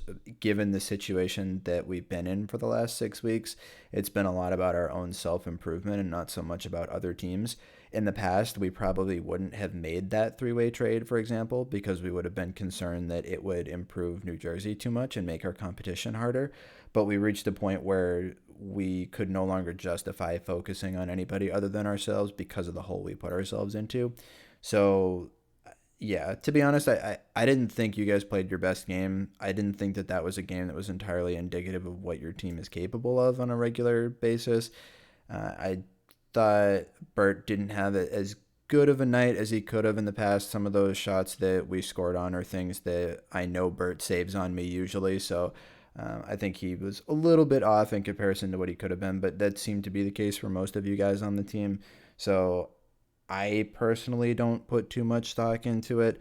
A bad night happens. I've seen plenty of those so far this season firsthand for ourselves, so I don't read too much into just one night and one game like that. And our series against you guys this season has been kind of back and forth as it is anyway. So I think the next game will probably be more indicative of what the matchup looks like between our two teams than what the last one was, personally. That's fair. That's a pretty reasonable take. Yeah, After I trash talked your team, I'm surprised you didn't come back with the fire, but it's okay. I'm not much of a trash talker. I never really have been, so I don't give as many of the spicy takes unless it's completely justified. Yeah. Like Tony ruining X season for me by sucking. Completely justified. Fuck you, Tony. Yeah. Well, I did ruin all of them. Yeah, but he paid me back by helping me win one time. By losing to you. When I shot it into Goose's stick, when Dial PM'd me and said, hit his stick, please. I said, I gotcha. Yep. I bought him a pansy for that one. Yeah, you hucked him a nice pansy. I hucked one into the corner. Oh, man. Oh, I don't think anybody knows how bad I wanted to beat Dial in those finals. Oh well, I didn't even beat Dial. I don't like beating Dial. I always feel bad. I always feel bad playing him in the playoffs, like on Cleveland. It does suck Nashville. playing against anybody that you're friends with, Dudes you because like, you yeah. never want to like have your enjoyment come at the cost of somebody else that you Yeah. like and respect. I always hate I that. literally so- always felt that. Like, I don't know how many playoff series we played against each other. I know my first 2 though were against you, and I was like, obviously you're happy to win, but literally both times I was like, yeah, that's beating Dial sucks. Like I know how hard he like works and wants to win. Like I don't work that hard, and I don't want to win that bad. It's kind of bullshit. I cannot empathize with that at all. I don't know what you're talking you just about. wanna To be win. honest, just want to win. Calgary, I just wanted to win. I loved it, and I was laughing at everyone I beat along the way, like just getting my ass carried up and down the ice. But no, beating Dial in those first 2 seasons, especially as new guys, like how is it fair that like I'm coming into this league and winning, and I've got to watch like my buddy lose? It's fucking bullshit. It was bullshit. I agree. You should have thrown for me or something. Like what I the was heck? trying. It's your own fault for failing to capitalize. Yeah. You're right. I should have hit Pizza so that he couldn't GM me still. You're right. Dove You're right. in front of the hit so that Pizza took you out instead. I of should have Sale. kicked him off the ice real quick before that happened. You should have kicked him off the ice when he didn't go for that loose puck and he got scored on, and you said, "Go for that." Yeah.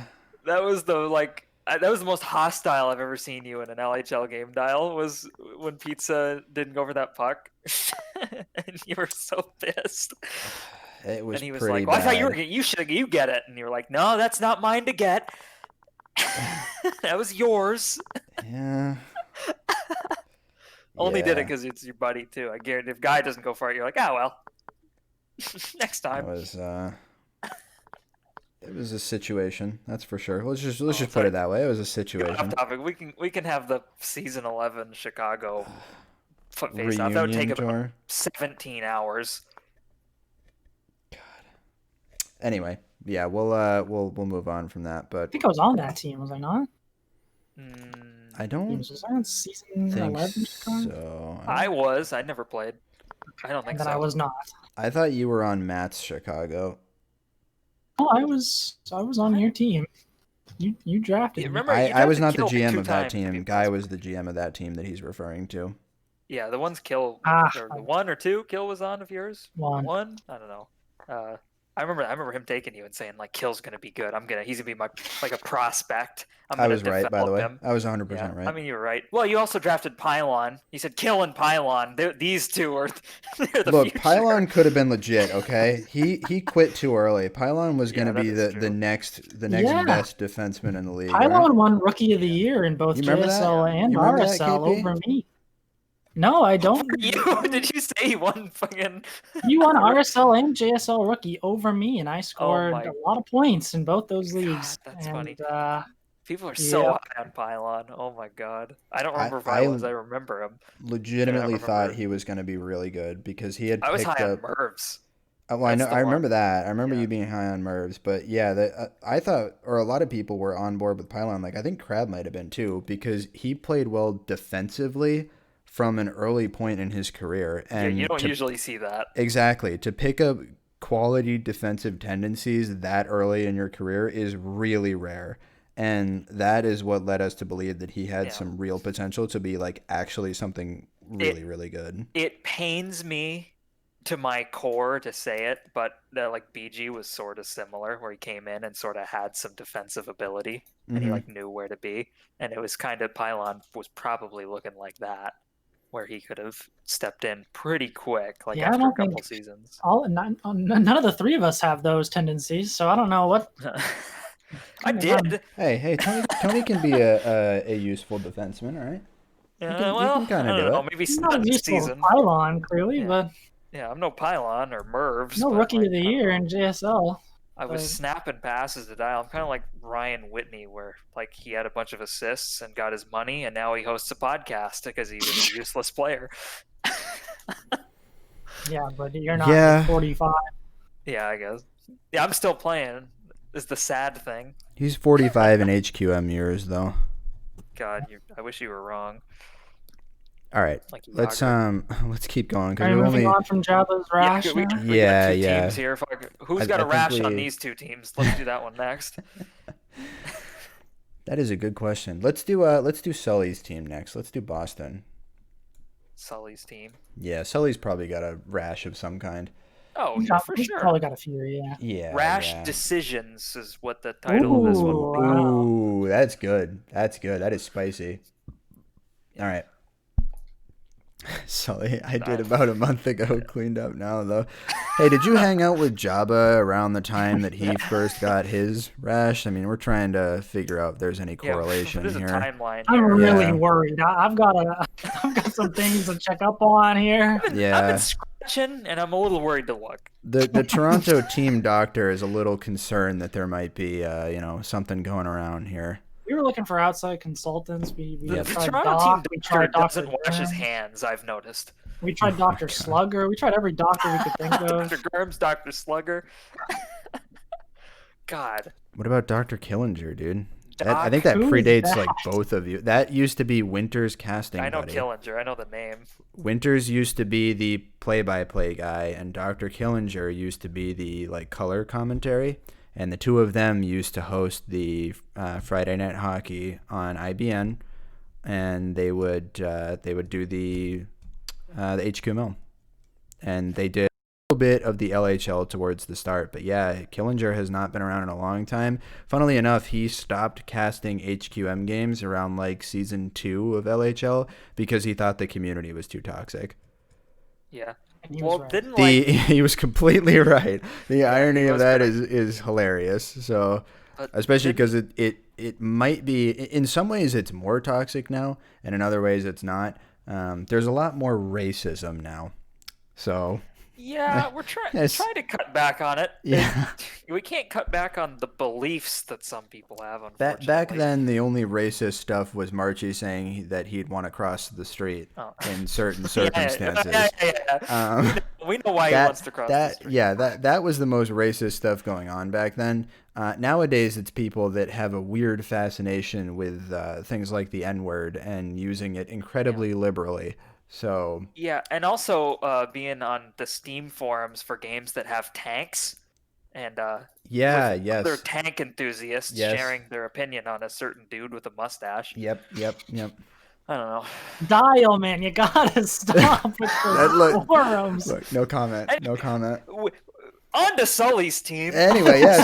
So about Sully's Racist. rash. Anyway, speaking of racist, Sully's Boston. team. Yeah, I mean, Boston. Well, you gotta have I mean, if you're something. gonna pick a city, Sully, the GM of the Boston Racists. Cavalry. The Toronto Rash. That's what we. How did we not make that joke? Jesus, Come on. How did didn't we even miss think that? of it. The No. Toronto Rash. Oh, that's fucking amazing. Oh, Oh, well, we're gonna have to we went on change the that little next. KP, racism tangent. if you GM next season, it's gonna have to be the Toronto Toronto Rash. That's Yeah, so I'm good. forced to draft Jabba It's again. the new Holy logo.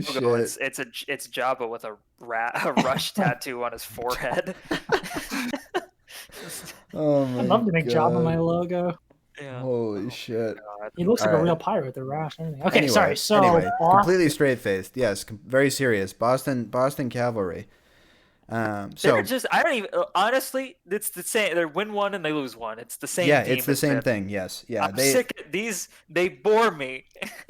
So Bring me something new. I'm not gonna say they bore me. I don't think that's entirely. I don't think that's entirely fair to say fair. they bore me.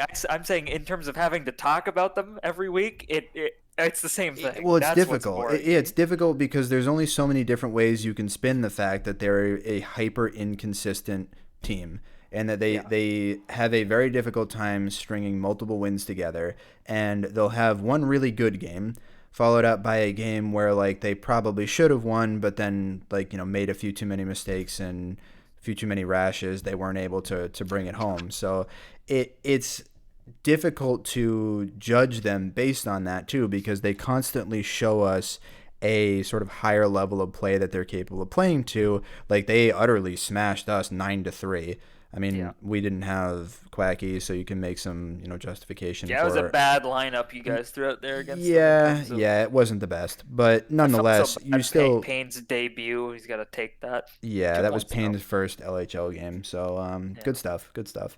So thanks, Sully, for ruining He had Payne's two, career. he had two Really, long really bombs appreciate at you it. that got him some points. You'll have though. a Those few were of awesome. those. Take it from me. You get a few of those as your first few games Yep. when you're a backup and a rookie that you just get thrown right into the fire. Yep. And he was firmly in there, so hopefully he didn't take that too personally. But nonetheless, we'll get back into the Boston side of things. They've shown an ability to play incredibly well.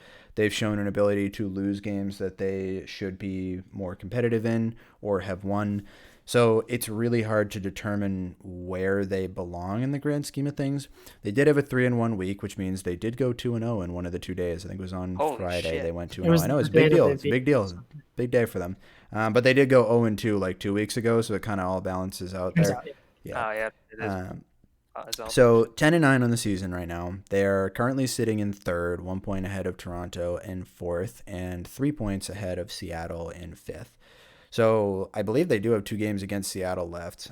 It's either 2 games against Seattle or 2 games against Toronto, I believe. So One. it's Oh, maybe 2 then. it might be Must both be on Toronto. Friday. Yeah, I can't remember. Or off the top second of my against head us. now. I'm not sure. They must both be on Fridays. Anyway, I only know our Tuesdays. they have some big games coming up, and these are obviously big games for Toronto and Seattle as well, as you guys are all within 3 points of each other. 2 of you will make the playoffs. 1 of you likely won't with the way things are trending right now, unless there's an historic collapse for Colorado or New Jersey. So with that said, where do you guys think that this team is going to end up? And I'm posing it to you because this is way too much of a coin flip for me to give a justified answer on right now. So have fun. Thanks, Dial. So I'll go first because I got nothing. I think that when you watch Boston play, they bring, I don't know if it's inconsistency is the right word, but their style is they have maybe less hard mechanical skill than some of the other teams. I'm not sure that Dalfan still has it back fully where he wants it to be in terms of mechanics. I'm not fully convinced of Drag yet on offense in terms of being that mechanical player. Obviously, Paco's really good, and Owl, I think, is fitting in there in a strange way. I don't think he's fitting the same way he fit on Toronto, where he was just absolutely just so good. I don't see him doing as much on Boston right now, but their structure is so good that when they play against teams that are when they play against teams and they play really tight and really well, they can earn their victories by grinding it out. And Sully is so good that he makes up for a lot of inefficiencies. But as you start to make mistakes in your own end and you play a game like they played against Seattle, where you start doing track meet instead of structured up and down the ice, they show that inconsistency. So when I compare them to the other teams in their area, my team, they beat all the time. I don't know if I can really say that we're better than them, but how they compare to other teams based on how we compare to other teams, I think if we can beat them here, that will really put them in a really tough spot where they're expecting to get points from us because they always beat us. And I'm not sure. I think if teams like New Jersey and Seattle are going to beat them, and even LA, I think, would beat them based on the way that they force mistakes. All those teams force mistakes. If Guy's in, like, holy moly, he forces you to make mistakes. And I think that really messes up Boston's structure. Mm-hmm. And I think if you can interrupt that structure, you have a good chance of winning. And I just don't like Boston's chances facing a bunch of teams that are going to try and do that. And if we can beat them, that really hurts them. And so I think a lot hinges on our game against them. And I would put them as the team that misses the playoffs right now. Okay. Tony, what do you think? Yeah, I haven't done like some crazy in-depth analysis on Boston's play like Hill seems to have, so he can play them effectively. But I don't know. Yeah, it seems to me a team that just has, sometimes they can have a little trouble. Like sometimes they look good, they look tight when they're set up, they're good. But like, yeah, when it gets a little looser, when they don't have the puck, especially. And it's not like defending a transition. Like all of our goals, I think in our game, were all setting up in their zone, and we were just making plays happen. And it was like, okay, they're kind of getting burned on this. Maybe a little unlucky that like the limited number of chances went in for them. But I mean, I assume that most games probably look like that for those guys. So I don't know. I don't know if they're gonna miss the playoffs or not. I hope so, because I'd like my team to win. So obviously, I want them to lose, but I don't know.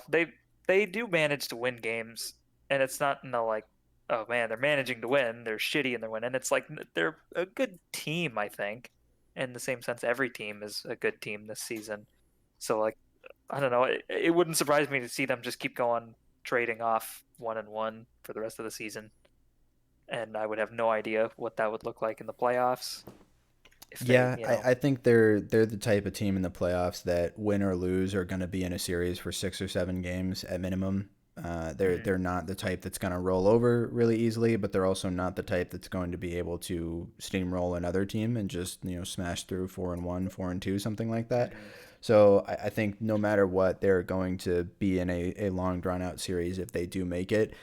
I think a lot of it is at this point kind of dependent on sort of where we see Drag take his performance. So he had a pretty big week this past week, scoring something like 10 points in the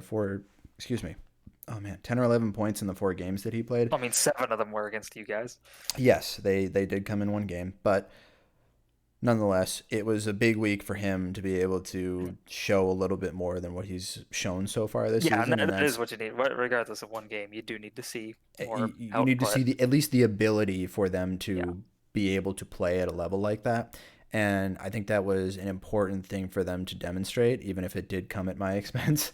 So I am happy to see that as just, an external person to that situation. It's good to see that they have a roster that is potentially well-rounded enough to be able to handle those situations.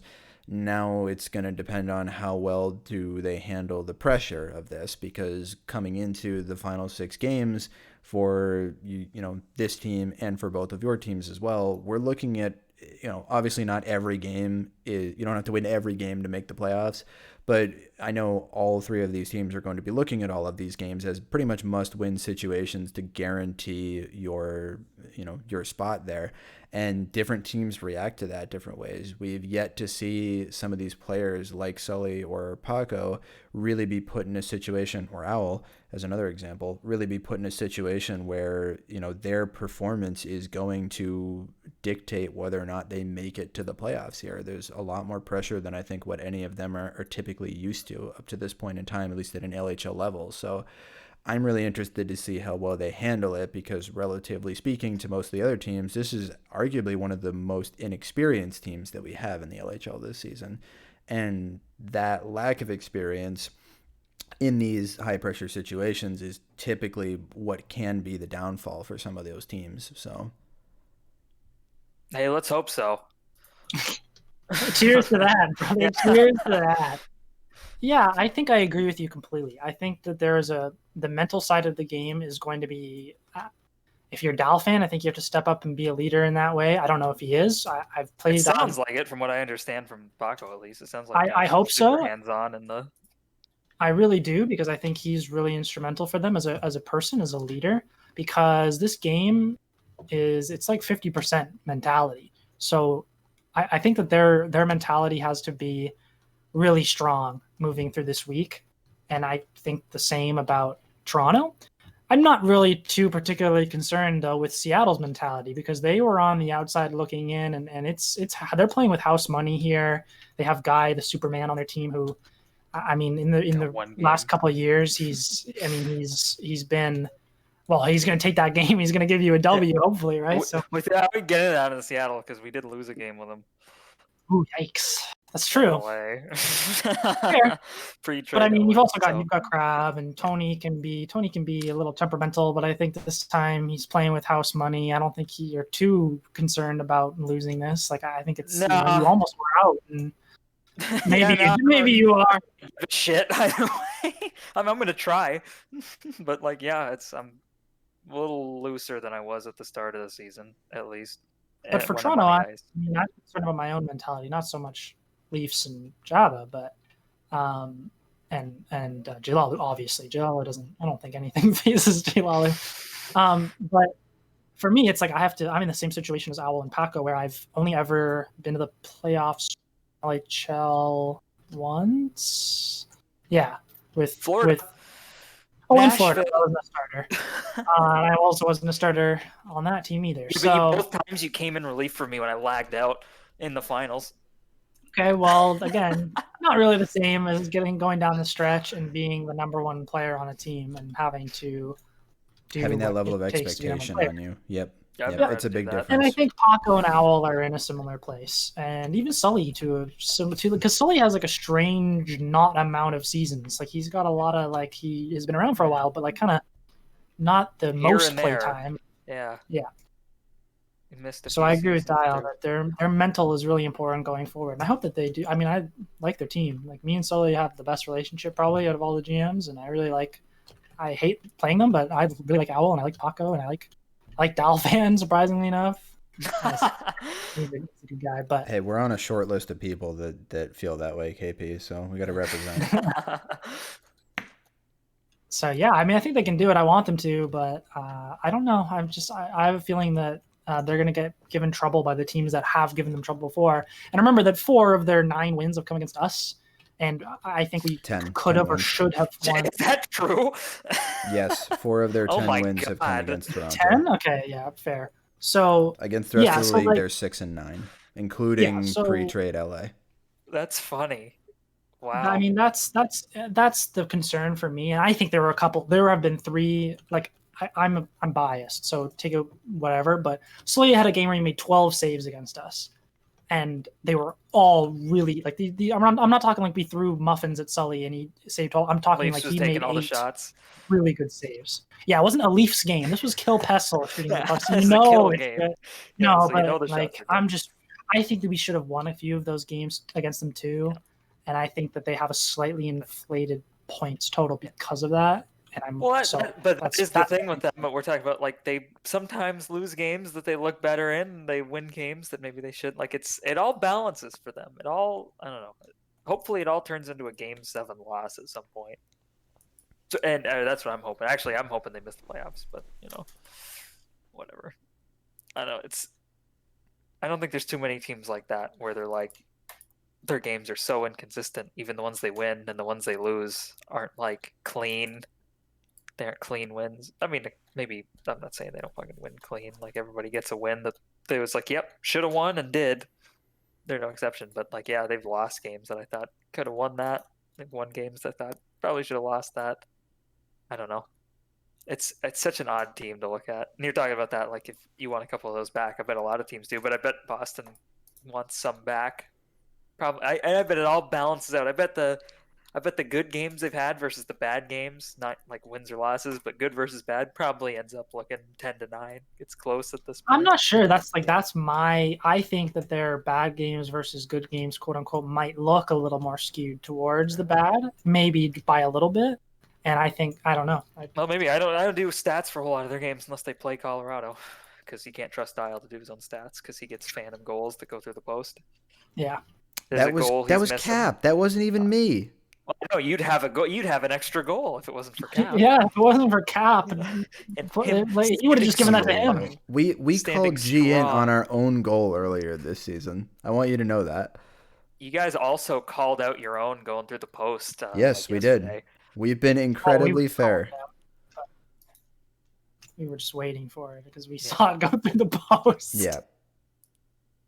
Yeah, I took one look at that. Nobody told me, by the way. I was just like, yeah, here, do stats for the Colorado games. I was like, sure. And I went in and I was like, does this score end up saying 5-1 or 4-1 or 6-1? Like, schedule says 5-1, but I'm thinking this one doesn't count. Yeah, obviously Cap and I couldn't rule on it, so we just left it as it was. There's a racist dude in HQM right now. I just whipped into a server. Nice. Oh, nice. That's always fun. All right, let's move on. Using the N-word in his name. That's cool. Oh, fun people.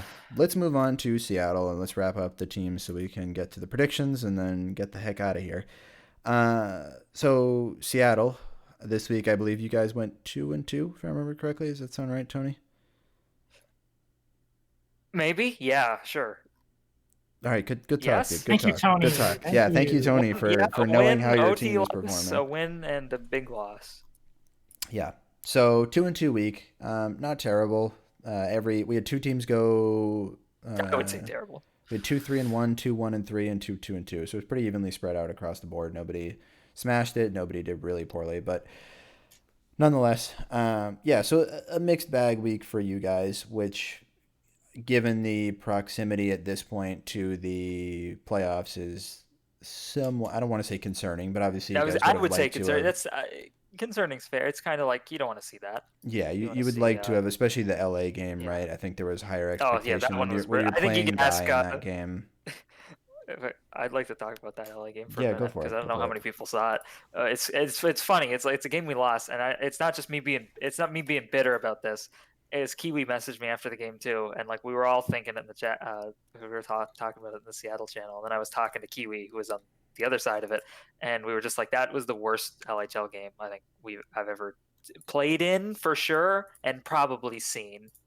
Like it was the most boring, like worthless game. It went 1-0 in overtime, and it was like not because it wasn't a tight defensive game. It was like just the most like baffling series of like nobody could do anything. Like it was nuts. I thought PK And played a good game because that game, the only interesting thing that it comes down to is Guy versus PK. yeah, that was what I saw because I did the stats for that, and that was pretty much what it came down to. There wasn't a whole lot of shots against you guys from LA for the most part, but it was pretty much just Guy. Had a number like 4 or 5 good opportunities. I can't remember how many shots he had exactly, but against PK, and PK made a number of really nice saves, which obviously are ultimately the difference in a 1-0 game that goes to overtime there. So it was pretty much him and PK that I noticed the most, and for the rest of it, just felt like a lot of missed passes, missed shots, fumbled pucks, just a lot of things that are uncharacteristic of a lot of the players that we've come to know in that game. PK talking about how he wanted to kill himself during it, so good stuff. Yeah. Yeah, I remember. Yeah, PK at the end of the chat said that was the worst, or like that was terrible. Yeah. Like yeah, me and Kiwi were talking right after. Like that was hands down like the worst. Like it was just like the sloppiest. And it wasn't even crazy sloppy. It's not even like turnover. It was like just passes didn't work and we didn't get anything going. It was. So I don't know. It was just terrible. It's just terrible to play in. I'm curious for your opinion here. So obviously you guys had the Guy trade where you get 4 or 3 games of him in the regular season. Well, we'll get 4 because you're going to see Tony Flo looking weird, like he's got low ping and he's really good now. Oh, okay. For the rest of the season. Yeah, interesting. What weird? I don't know. Do you think that, especially with other teams around you having made a substantial move, do you think that trade was enough for you guys, or do you think you should have been more active at the deadline? I don't know. I had a talk with Crab at the deadline, asking if he was going to make any trades, and it didn't sound like. I think he got one offer that he didn't want to take, and it was like I don't know. It was a gamble, I think, him taking that trade, and it wasn't like it would have changed the team up. It was just a 1-for-1. I don't want to say who was getting offered where, but like it was just a 1-for-1 trade that I thought would have shaken up our team a little, and I don't know if a shake up is what Crab really wanted, because I think he was and probably still is pretty high on us. Like we're not getting a lot of shots still. Like we're not a high shooting team, but we don't get shot on a lot. We tend, for the most part, when we play teams, to be able to sort of bring them down to that grindy level of it's not really a high flying, lot of shots game. Yeah. So you know one way or another, whether it's you or the opponent, thinks he can win with that. It's a grind so, out like, game. Yeah. So whether or not we can, I don't know. But like maybe, I think it's fine to gamble on it, to not really need to make a trade. Like I think Crab's really good right now. Like I think he's really, really good. I thought it was interesting watching the Boston-Seattle game. I thought that was probably one of the better things to watch in terms of how everything's going to shake out. Because I thought you guys were way better in that game because you were actually playing higher event hockey. Yeah. Like you were actually playing. It was high flying. It was still, there was still a lot of there was a lot of Corsi going on, which I thought was a better look from you guys, and I think for your success, you should continue to do so. So I guess I just completely disagree with Crab. Like, I do not think you guys lowering your events. Well, no, it's not I think even you like guys play well against I don't know if us. that's the plan. That's my interpretation of how we play and what if Crab told us earlier, and we kind of give him shit, but it's really not the worst thing. Crab told us he would rather lose 1-0 than win like 6-5, and then we were joking. Crab was saying that LA game, he liked that game so much better than the one we won against Colorado 8-7 OT, which is fair because that was another just horrible game. I think that to open up DMB and Tony Flo, who I'm talking to in the third person, you would be better served playing higher event, like more shots per game, more shots against. But playing against us, it's perfect because we don't like playing low event games because that's why we don't do well against Boston, because they just limit both of teams, start grinding it down, and we don't prefer to play that way. Like, we prefer to maximize our skill differential that we think we have by increasing the amount of shots that we take. So it's interesting to see Seattle, I think, perform better when they don't play whatever that grind style is. And I think I would prefer to see you guys win 6-5 than lose 1-0. Hey, that's what we said. That's what all of us said to Crab. We would rather win 6-5. Maybe he's right. But I think that when I watch you guys, I see, okay, they slow the game down. They play very conservative, very safe, so that they're not stretching people. And part of me thought that was the best decision you could make with the roster you had. But now, after watching the Boston game, I'm not sure, actually. Like, I think maybe there's a chance to turn it. But I also think I've been watching Seattle a lot. I didn't have a lot of faith in them at the beginning of the year.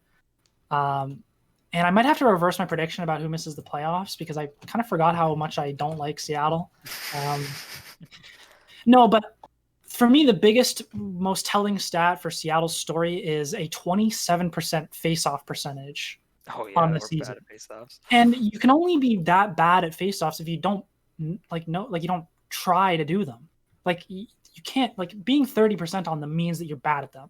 Like, you can't, like, being 45 or 43. It's like, okay, you got unlucky if you, like, whatever. Like, you're just slightly worse than someone like Paco, who always beats me. But it's like, when you can't win face-offs, to me, it's indicative that you're not putting in the expected amount of effort to improve your mechanics. And to me, it shows on that team that there's mechanics for almost every player that aren't at the level where they need to be for them to really succeed. And so as I think about it, maybe I actually put Seattle as my team that misses. So when we get to the predictions on the week, I think I'll have a clearer idea. It's going to be us or probably Boston.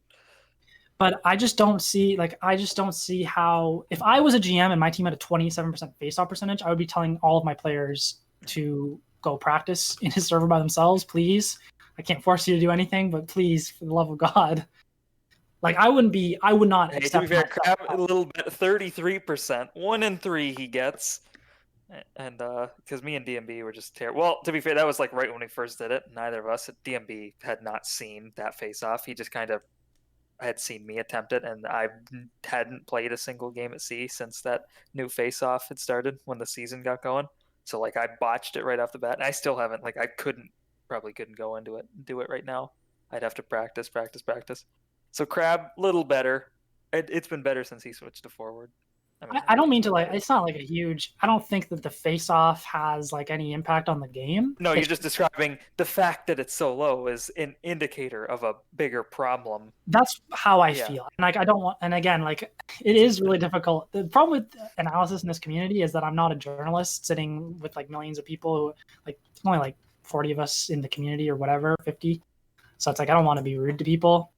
But yeah, like, I think that the mechanic level isn't where it needs to be. And if this team had people firing on all cylinders in terms of mechanics in the height of their height, I mean, this team would be the best team. You'd have Tony, Crab, DMB, like, it would just be BG. Sorry, that was the big one. Like, BG is the big one. BG is good. Like, BG's good at the game. Like, he plays really good defense, but he is, oh boy, especially at the beginning of the season. Yeah, the mechanics aren't there anymore, you know. Muffins, somebody who's lost it. Yeah. Like, so yeah, I'll see how I feel during the predictions of the actual games. You guys are getting better slowly. That's part of the reason you're climbing back, is because the mechanics are coming back too. I'd love for our team. I mean, I'm on it, but Seattle's, even if I wasn't, like, it'd be a team I'd probably be rooting for to get into the playoffs, because I'd love to see a playoff series with the Crab team doing whatever, getting into the way Crab kind of wants to play, which is funny because he doesn't really.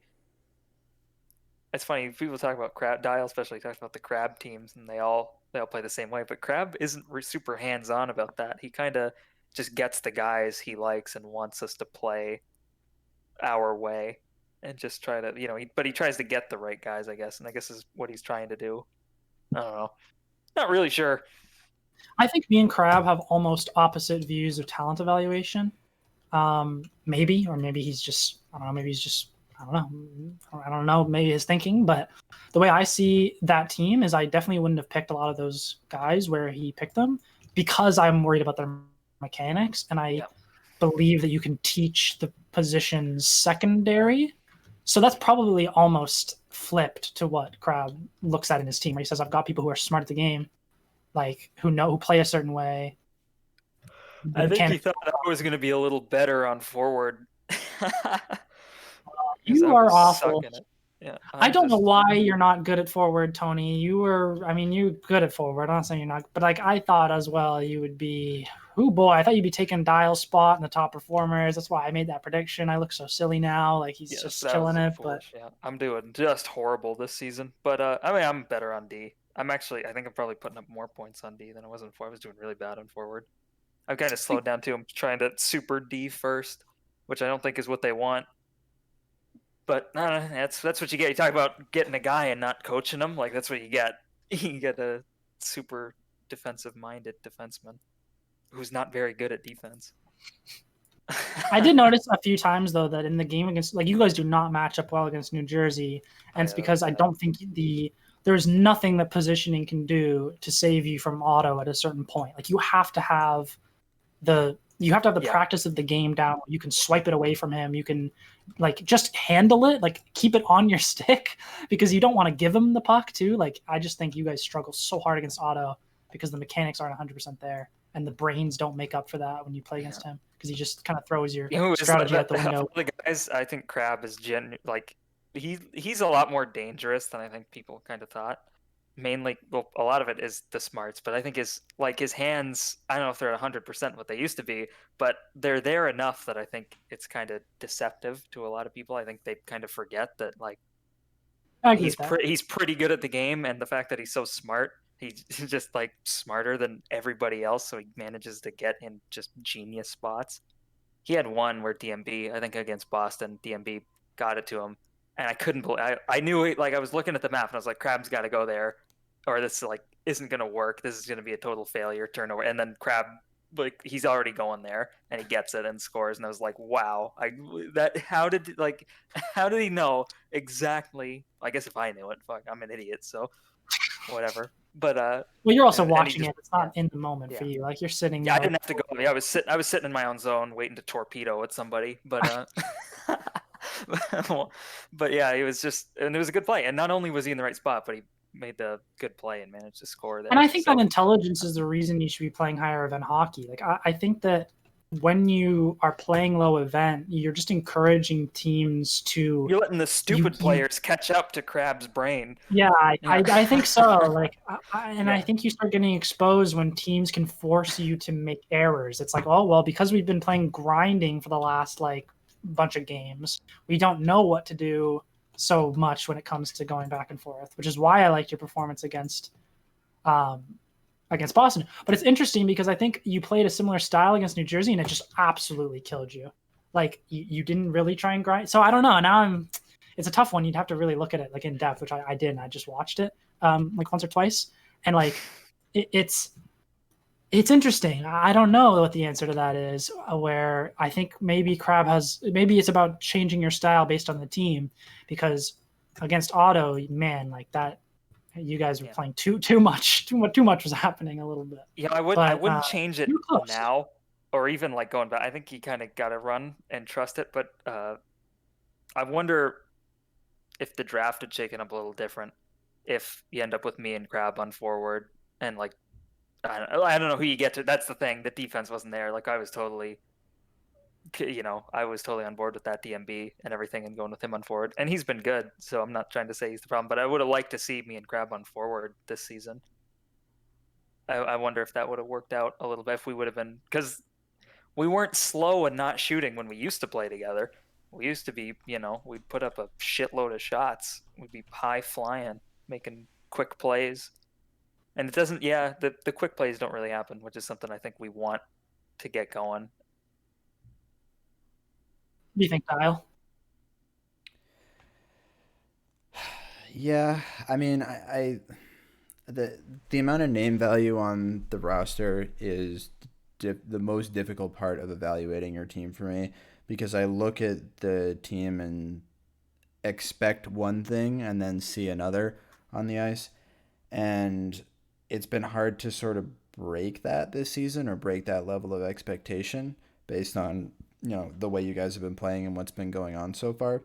So I personally think that KP pretty much hit the nail on the head with it, though, in terms of mechanical ability being the ultimate thing that sort of held you guys back from sort of, well, let's just say, already being in a playoff position. I think there are a number of players on the team that would benefit from practicing a little bit more, or taking practice a little more seriously. And I think that is something that can be applied to the vast majority of players on this roster, so maybe Guy excluded. So I think if there was a little bit more investment in it from some of those people, then you'd see a better result right now to the way that you guys are playing. But I don't see that changing enough at this point to really make enough of a difference coming into the playoffs here. I think you guys certainly have the ability and potential to make the playoffs, and I could certainly see you guys getting an upset and making it through and winning. But I do think of the 5 teams that are really contending, that it's not super likely at the moment. You have to see a couple of the players like BG especially take their play up another level and be able to reach back, even if it's just for a playoff series or two, reach back to a form that they're known for and not the form that they've been playing to so far this season. Yeah. We're also the only, looking at the stats here, we're the only team with a sub 50 save percentage. Yeah, that's also not great. Yeah, that's not great. That sucks. Yep. Oh, well. Definitely makes it hard to win games when that's the case, so. It's All right. It's funny. I don't know. Guy ends up on this team. I think if you look at all the teams Guy ever missed the playoffs on, they have the worst save percentage in the league. It's always like he's either on a team with a good goalie or he's not. But I mean, like, I guess he was on the second worst one too. You're the only other team. You're 54, still 5% higher. It's consistency. Yep. All right, Come on, so guys. I'd say let's put this to bed for now. Let's go to bed. Let's go to bed. We've touched on this to a good extent, and I do want to get through some of the predictions. We've already breached the 2-hour limit. Yeah, oh my God, we fucked it. Whip through these predictions. Let's go. Yeah, Tony. Sully, I see you calling that out here in chat. It was actually KP came in with a gun after we said that we were going to have to keep it under 2 hours. He said, "You're fucking cutting this short on me."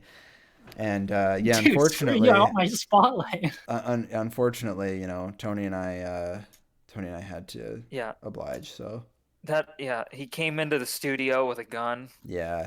And he cocked it, which is how I would describe what Jabba did to that patch of poison ivy. Oh, the Toronto Rash strikes again.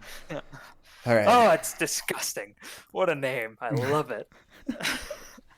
All right, let's get to the predictions. I will whip these up here. We are not going to be able to touch on the Sunday night games tonight. We're unfortunately going to run out of time. Or Jabba's tie. So I apologize in advance to those of you who were hoping to hear some of that. We did hit the mid-season point of the Sunday Night League, so I'd love to touch on that a little bit more. Man, but leave the stream on and let me do it. I've been watching every single game. Oh, shit. Kill's the only one who likes watching HQM anymore. I mean, I maybe I cast would if games. any of them. Well, were I do have some interesting I sort cast of the games. I stream. I do have some Oh, interesting sorry, you sort of do. opinions and whatnot that I do want to talk on about that, but I just don't think we're gonna have time to do that tonight, so we'll have to move that to next week. But Let Kill come on for the last like 15 minutes or that whatever. works for me. Yeah. Okay. So Yeah, Kill. Hopefully that works for you because here's your Saturday, 15 minutes of time tied up in this. Yeah, I love it. all right. So Thank you, Locked. predictions for last week. So the records ended up being 4-4 for me. We had a 4-4 record for Kiwi, and we had a 6-2 record for Tony. So Shit. Woo. yeah, Tony's still keeping the lead on me by two Not on wins the here. guests though. We're getting fucked Kill's by gonna the botch guests. it. So yeah, Kill, don't fuck it up. Every guest that we've No, brought do. on here has been doing really good. So Austin, I'm sorry, I don't have a record of how the chat did last week, so I apologize, but you'll have to go back to the VOD and take a look at that. Probably so. good. They always vote against Toronto, so they probably did great. Probably did amazing. All right, so let's try to get through these at a somewhat decent pace here. So first game on Tuesday, we've got Boston taking on New Jersey. So these first three matchups on Tuesday are the three matchups that we're going to see a second time still before the season ends. Every other matchup will be the final time that these two teams play, but New Jersey and Boston play each other twice, including on Tuesday. Seattle and Colorado play each other twice, and Toronto and LA will play each other twice before the end of the season. So fun. Yeah, we'll kick it off there. KP, why don't we start with you? New Jersey and Boston. Who do you think is going to come out on top? So I think that Otto will take advantage of the way that Boston plays. They like to play slow structured. He breaks it up. They don't know how to respond against it, and they take the win. Sounds good. Tony, you in agreement with that? Yep. Sorry, Boston.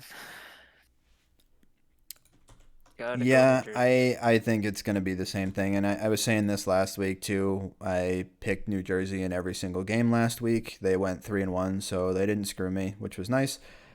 I think that it's really hard to pick against them at the moment. They're just playing so damn well. Well, specifically Otto is playing really well, but the rest of the team is built out in a much more reliable fashion, I think, than they were previously. So I like their chances of winning outright for the rest of the season, and I think in every single matchup it's going to be really hard to pick against them without some extenuating circumstances. So chat, go ahead and give us your votes, New Jersey and Boston. In the meantime, KP, I'll go to you for Seattle and Colorado. Oh boy, let me take 15 minutes to dissect this one for everyone, and then we'll.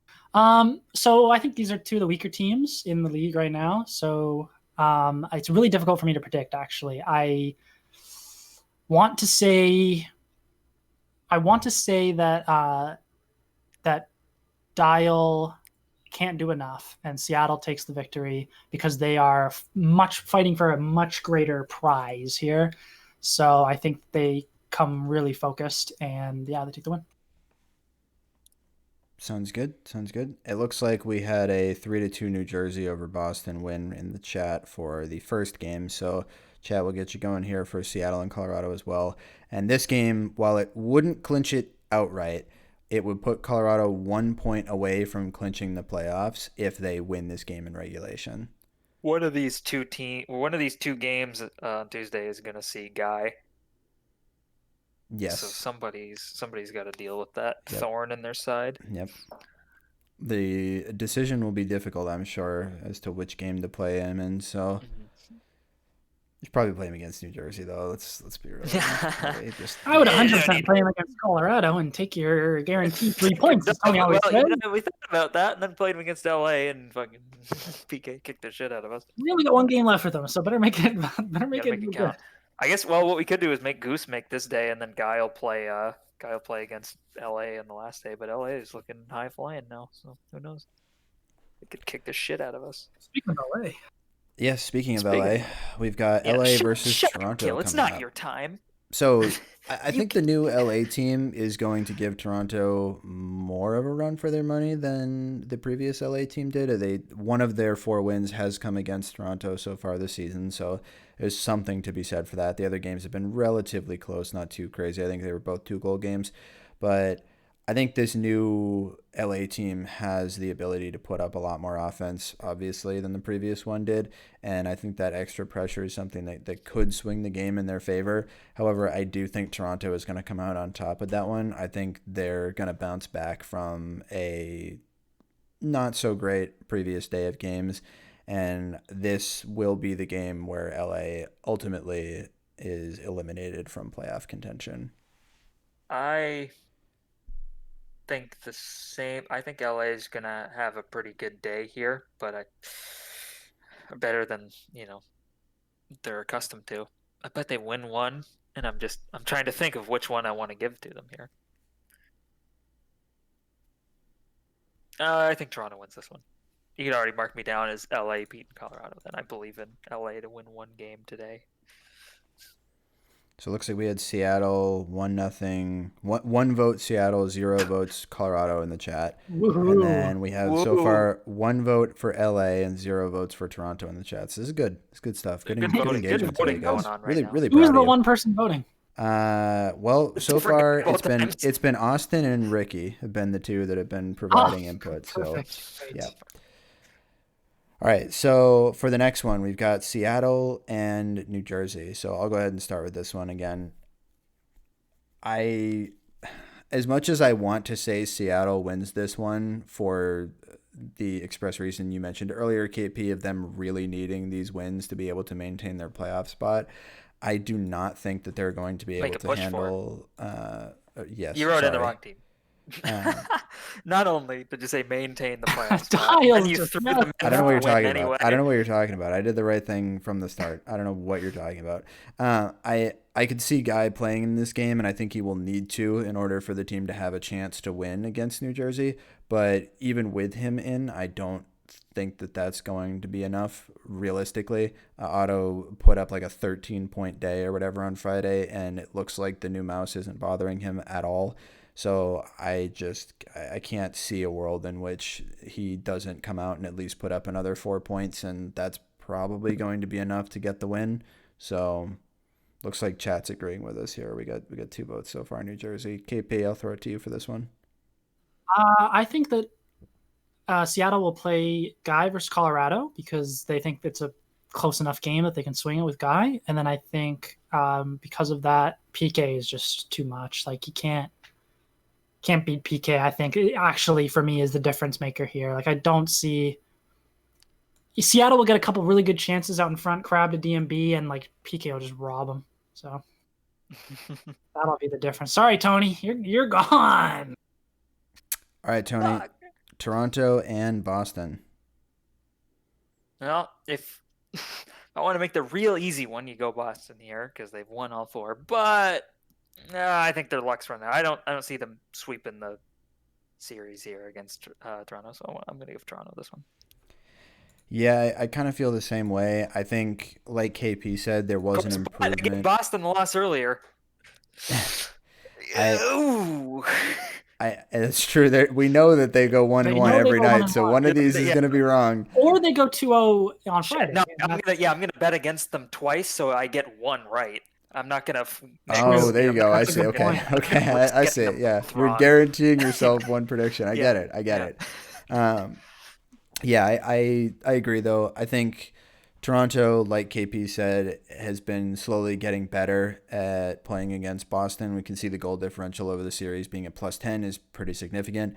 So it's been fairly one-sided here in the favor of Boston. It's not like these are a bunch of one-goal games. So Toronto are improving at that, and I do think this will be the time that they finally get through and are able to score enough on Sully to get the W. Might be OT, but I think they'll be able to squeak this one out. So that brings us to the final game of the night, which will be Colorado and LA. So Tony, we'll kick it to you again to start with this one. Go LA here because I said earlier I think they're gonna get a win. I could see it against Toronto, but Yeah, I think this They team looked pretty looks good against us, yeah, honestly. like I don't know. I don't know. I gotta go LA. I think they're gonna win one. I probably screwed up this whole thing. Should have went LA against Toronto. Toronto still against them. Colorado here, but whatever. What about you, KP?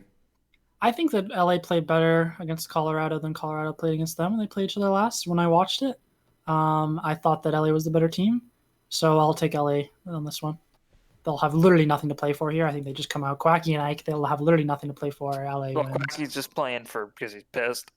Exactly. He'll turn it on. If there's one team he'll turn it on against, it's Colorado after getting traded away. So Yeah, now he's had a day. Well, even though he did play against him already, now he's got some time under his belt here playing with Ike. He knows what to expect.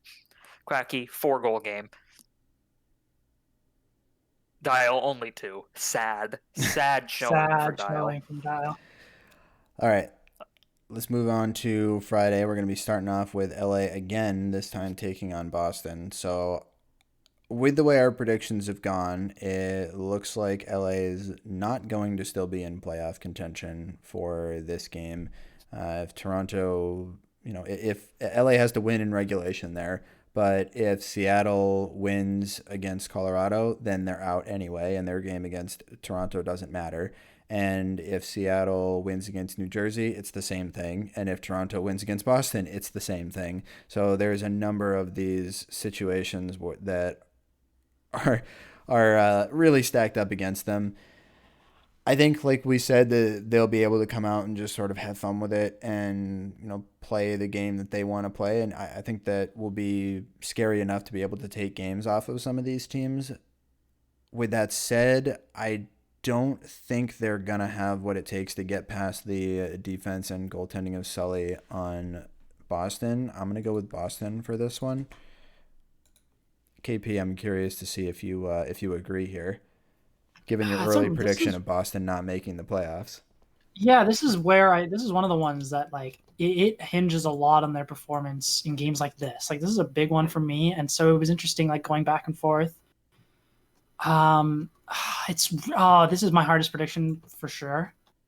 But I think that the way that I have to be true to my analysis, I think, from watching. So I'll try and be objective just with it and say, I think LA has the type of team that disrupts Boston's play. And I think LA takes a victory, but that'll be my official prediction. If LA's out and they all of a sudden do not care, maybe someone doesn't show up, it's like, oh, whatever, screw it, then they lose. But yeah, official prediction. Yeah. Okay. Tony, how about you? Oh God. Think I'm gonna have to go Boston on this one. You're just picking the same thing as me every time so that you guarantee a better prediction record. You will not be able to pass me this season. Sorry, Dial, but that's what you're doing. I can tell. No, this one's another close one. This could go either way. I mean, any game could go either way this season, but it should be a lot closer than a standard 3 versus a 6 seed would be. And a team that I know they're 3-1 against them. That's not really. I'm not trying to weigh it in because it's a brand new team. I see maybe, them clamping down kind of on LA, a little high fly in LA. All right, well, we're going right back to again for Colorado and Toronto, as it looks like LA's got 2 votes to 0 in the chat. So the chat siding with KP here on the prediction for the last one. Yeah. Well, I can't allow Colorado to not have their name show up on either week or either section this week, so I'm gonna have to go Colorado here because they won't be getting my pick in the next one. I don't think. Yeah, that's maybe they will. I don't know. Maybe. You know what? You taking it back or you leaving it? I'm wondering if I want to gamble against New Jersey this week. I don't know. That'd be a Colorado, Taser, and Dial. Ooh. Kiwi giving all the secrets and Diaz and Otto right before the game. There's a million things that could happen there. Now, leave Colorado on there for now. I'll just get that one wrong. It's a free one. Dial didn't get to vote on it. Okay. All right. That's fair. All right, KP, we'll start with you then for the next one, which is Seattle and Boston. This is Oh a huge boy, game. that's Huge the game. matchup. That Yep. is. I think this is probably for my. Can you? I don't know the math on it. On my predictions, does this decide? On my predictions, does this decide the positioning? I think it does, right? The seeding. Let's Yeah, see. seeding. You. They both have 30 points, I think, if you... Yeah, the way you predicted it, they'll both have 30 points coming into this game. See, that's the tough part. I think Seattle kind of sucks, but they played really well against Boston on the last time they played, which was the Friday, right? And Yesterday. yeah, Which is yesterday, the word you're looking for. I think this is so hard. This is actually really, really tough. I'll say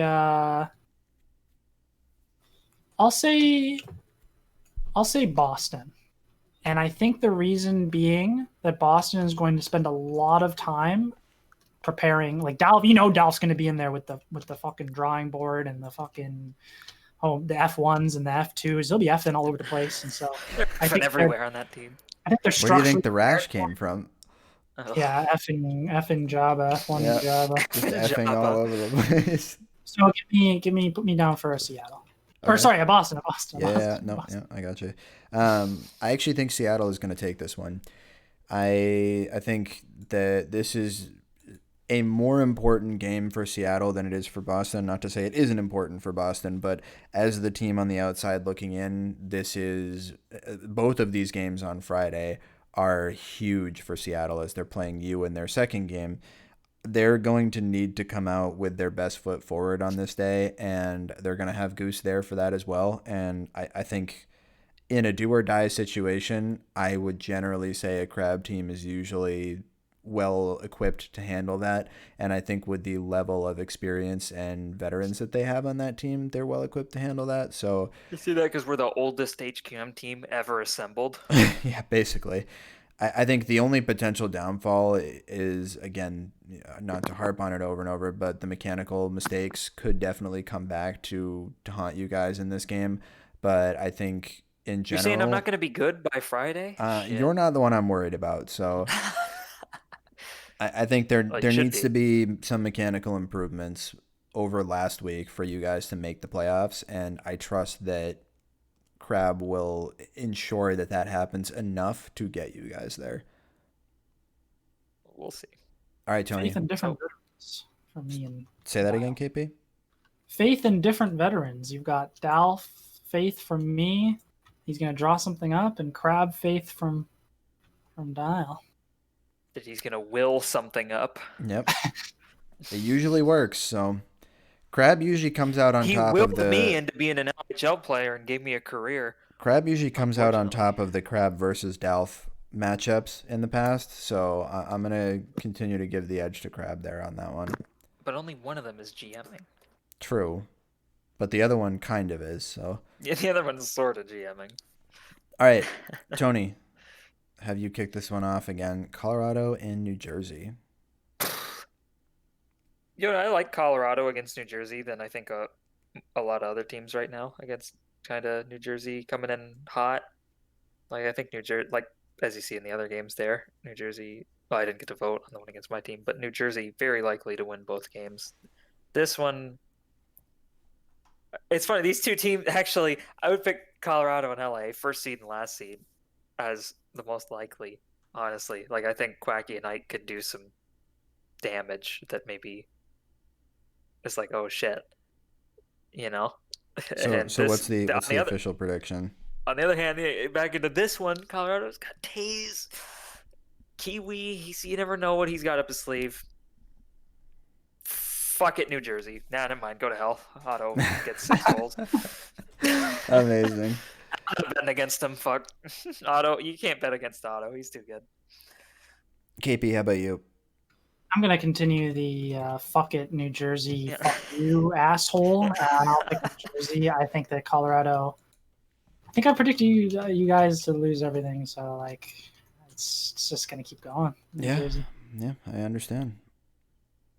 All right, so I will start with this one. We've got LA versus New Jersey. So the last time these two teams played was with the exact same lineup that they'll be playing with on Friday, and that was a 7-2 affair. I do think that, like you said, Tony, that Quacky and Ike have a lot of potential to ramp up the score, especially early on against New Jersey, and I think they'd need to do that in order Yeah, they didn't to do it get a yesterday, win. but like they could is the Yes, thing. yes. I think they have to do that in order to get a win because third period Otto this season has been incredibly deadly. If you were to break down the points by period, I'm pretty sure about 2/3 of his points come in the third period there. So you really need to have a lead on that team going into the third in order to secure a victory. Playing from behind there is not going to work, and it hasn't worked so far this season. They're certainly a team that's capable of doing it. Do I think they will do it, however? No, unfortunately, I don't. I think New Jersey is going to be, once again, a little bit too hot to handle. What about you, KP? I think that LA's style with the new style with Quacky and Ike causing havoc in the defender's zone is going to cause it to be too difficult for Otto to actually receive the puck on breakouts, and so LA will actually win. So I'll pick LA. Yeah, you got their asses kicked last time. Fuck it, I'm gambling on the Quack Pipe, my favorite player. And Ike Daddy he's doing all right too. But What about fuck it. Jalalu? How can Jalalu They and don't. Quacky be your favorite player? I'm allowed to have two. And Crab. Okay, fair enough. Fair enough. All right, so final game of the night is Toronto and Seattle. And, oh, man, I have to pick between the two of you guys. This is... Kill did it for us, opening up saying I hate both of these teams. Here, how about this? Both of you guys just close your ears or something. Yeah, they're closed. Okay. So I do think between these two teams that Toronto is ultimately going to wind up winning out. I think this is going to be a really highly contested game. I don't think this is going to be a blowout by any means, and I think Seattle is going to give Toronto a run for their money. But ultimately, Kill misses it again. Yeah.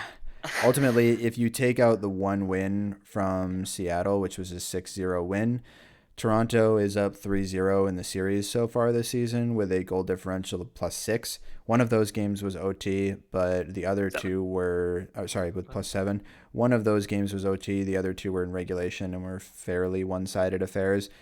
Now, Seattle is much better than they were back then. They're playing much better, but I think it's the system that Toronto plays has wound up being a bit too much for Seattle to handle right now. And as much as I think Seattle is going to put forth their best effort, I think this game might be a little too itchy for them to win. So It's not even funny. yeah, but I had to throw it in there. Yeah, you had to huck a pansy. Oh man. Okay, so there it is. We have the predictions in the books for week 6 of the LHL. We've got, I think was it 2 weeks left after this? I think it's only 2 more weeks after this upcoming one. So we're getting real close to, actually it's only one. It's only one more week after this. Fuck. Yeah. Week 7, Yeah, which week 7 isn't. Yeah, week 7 isn't and it's even exciting because even New Jersey could get knocked out if they correct. sucked. If they go 0-4 this week, as an example, they're likely either 4th seed or potentially even 5th. So there's a lot of things that could look very different when we meet you guys again here in 1 week from tonight. But yeah, we'll only have 2 games left after these 4 for the very end of the season. So the nice thing is, well, hopefully anyway, that things continue to shape out this way and we'll have a really exciting final day of games there on that Tuesday. We are not playing the Friday after Thanksgiving, so that day is off. There are no games there. We will pick it up with the playoffs on the following Tuesday. So 2 weeks from this Tuesday will be the start of the playoffs. And will there be the face-off during the playoff style?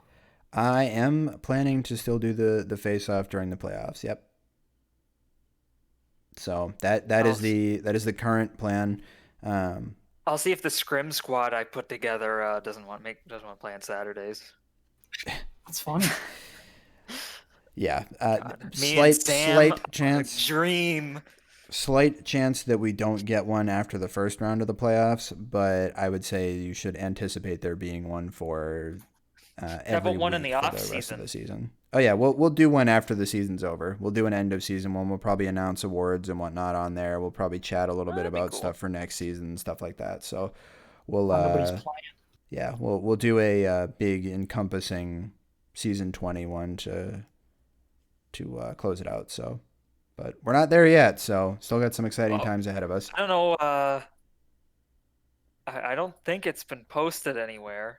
I don't think we're 100% on it just yet. But I would also, anybody listening, look to getting the signups really soon for the next season. Yep, And I know it's like, oh, signups. next season, but it's like, it's probably January start, early January. Yep. We're getting ready to get signups out. Season 21, we're looking at starting in probably sometime in the second week of January. We are currently planning on having a recruitment at some point, either right after the Thanksgiving holiday, the American Thanksgiving, or right like after the start of December. It'll be somewhere in that time frame. We are hoping to have a community meeting, not a meme, but like an actual community meeting at some point before then, to sit down and get as many people there as possible to sort of chat about what our plans are for that. Maybe go over some of the feedback that we received for the LHL season 20 stuff in hindsight. I know there's been a lot of discussions and opinions sort of thrown around about the Sunday Night League and whether or not the RSL makes a formal comeback or what that could look like, or opening up signups more. So there's a lot of topics to discuss. So we're hoping to have an actual meeting at some point for that. So please look out for that at some time. Probably next week is realistically when we'll see it. So we are going to try to schedule that soon. And that'll roughly coincide with the signups coming out for the following season. So anyway, with that, any closing thoughts on the night from UKP? I think that if you are planning on not playing next season, change your mind. I think it's been fun. I've had a really good time in Discord with everybody, and like if it's too much for you to put in the practice and everything, just put that in your signups. Like, I'm not going to practice. I don't really care. But I think it's still fun to show up and hang out with people for. Yeah, it's only 40 minutes of actual scheduled time, so it's a lot, but it's not a huge amount. So if you're planning on not coming back, Lalu or someone like that, just Lalu's not allowed to not come back. He's coming back. Anyway, that's I'm it. standing up for him. Hope you all come back. Like, it's not that hard to just show up and say I don't really want to practice, but I'll at least be there. Yeah, welcome to Seattle. KP, the chat wants to know who you want to play against in the playoffs in the first round if you make it. What team are you hoping to match up against? Oh, definitely New Jersey, like, for sure. You do always win. Not Boston. Not Boston. Definitely not Boston. Even if we won, I hate playing as Boston so much. Just solely. It's like playing against a brick wall. Yeah. Except he sucks. But wall, a bunch of holes in it. Fuck. All right, Tony. Any final thoughts before we send it off for the night? No, I don't give a shit. Yeah, that's what I figured. All right. We're going to be looking at a whole new fucking standings and schedule next week, and it's going to be like, oh, I didn't see that coming. Well, it's going to be fun. That is the fun of continuing to do this. Every week, it's different. Every week, everything we said the previous week is now no longer relevant. That's the best part. It all goes out the window as soon as the podcast ends. Yeah, no team can string together 2 consistent weeks, good or bad, or even like a mixed. Like, Boston's the only one they're only consistent in their inconsistency. Yep, fun times, but it makes for better episodes. So can't deny that. All right. Let's wrap it up here. Chat, thank you for participating tonight and hanging out with us, and we will see you guys on Saturday next week. Look out for the time of which, roughly the same time, but I'll announce it. Sunday.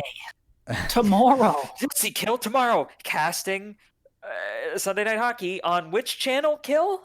My Roblox name. Pwn671. Be there, please, God. I've had multiple people message me, say they enjoy watching and they like the stream. So turn it on and watch yourself score if you're playing it. And if you're Dyal or Tony, watch the backups. I would love to, but I raid on Sundays, so it's a little bit challenging for me. But thank you, Jabba, for plugging KP's Twitch in the chat. hopefully we'll get some more good games tomorrow. We'll see Manitoba continue to shove it down the rest of the league's Is it going to be collective the throat. starting lineup or the backup lineup? That's a good question. Where's Payne? Because they might not smash if they don't have their starters in. True. They might only win by 1 goal instead. Yeah. All right. So we'll leave it at that, and we will see you guys for Sunday Night Hockey tomorrow, and we will see you back here for the Faceoff 1 week from tonight on Saturday for the Hooray Seattle's Been Eliminated stream. God damn it. All right. Have a good one, everybody.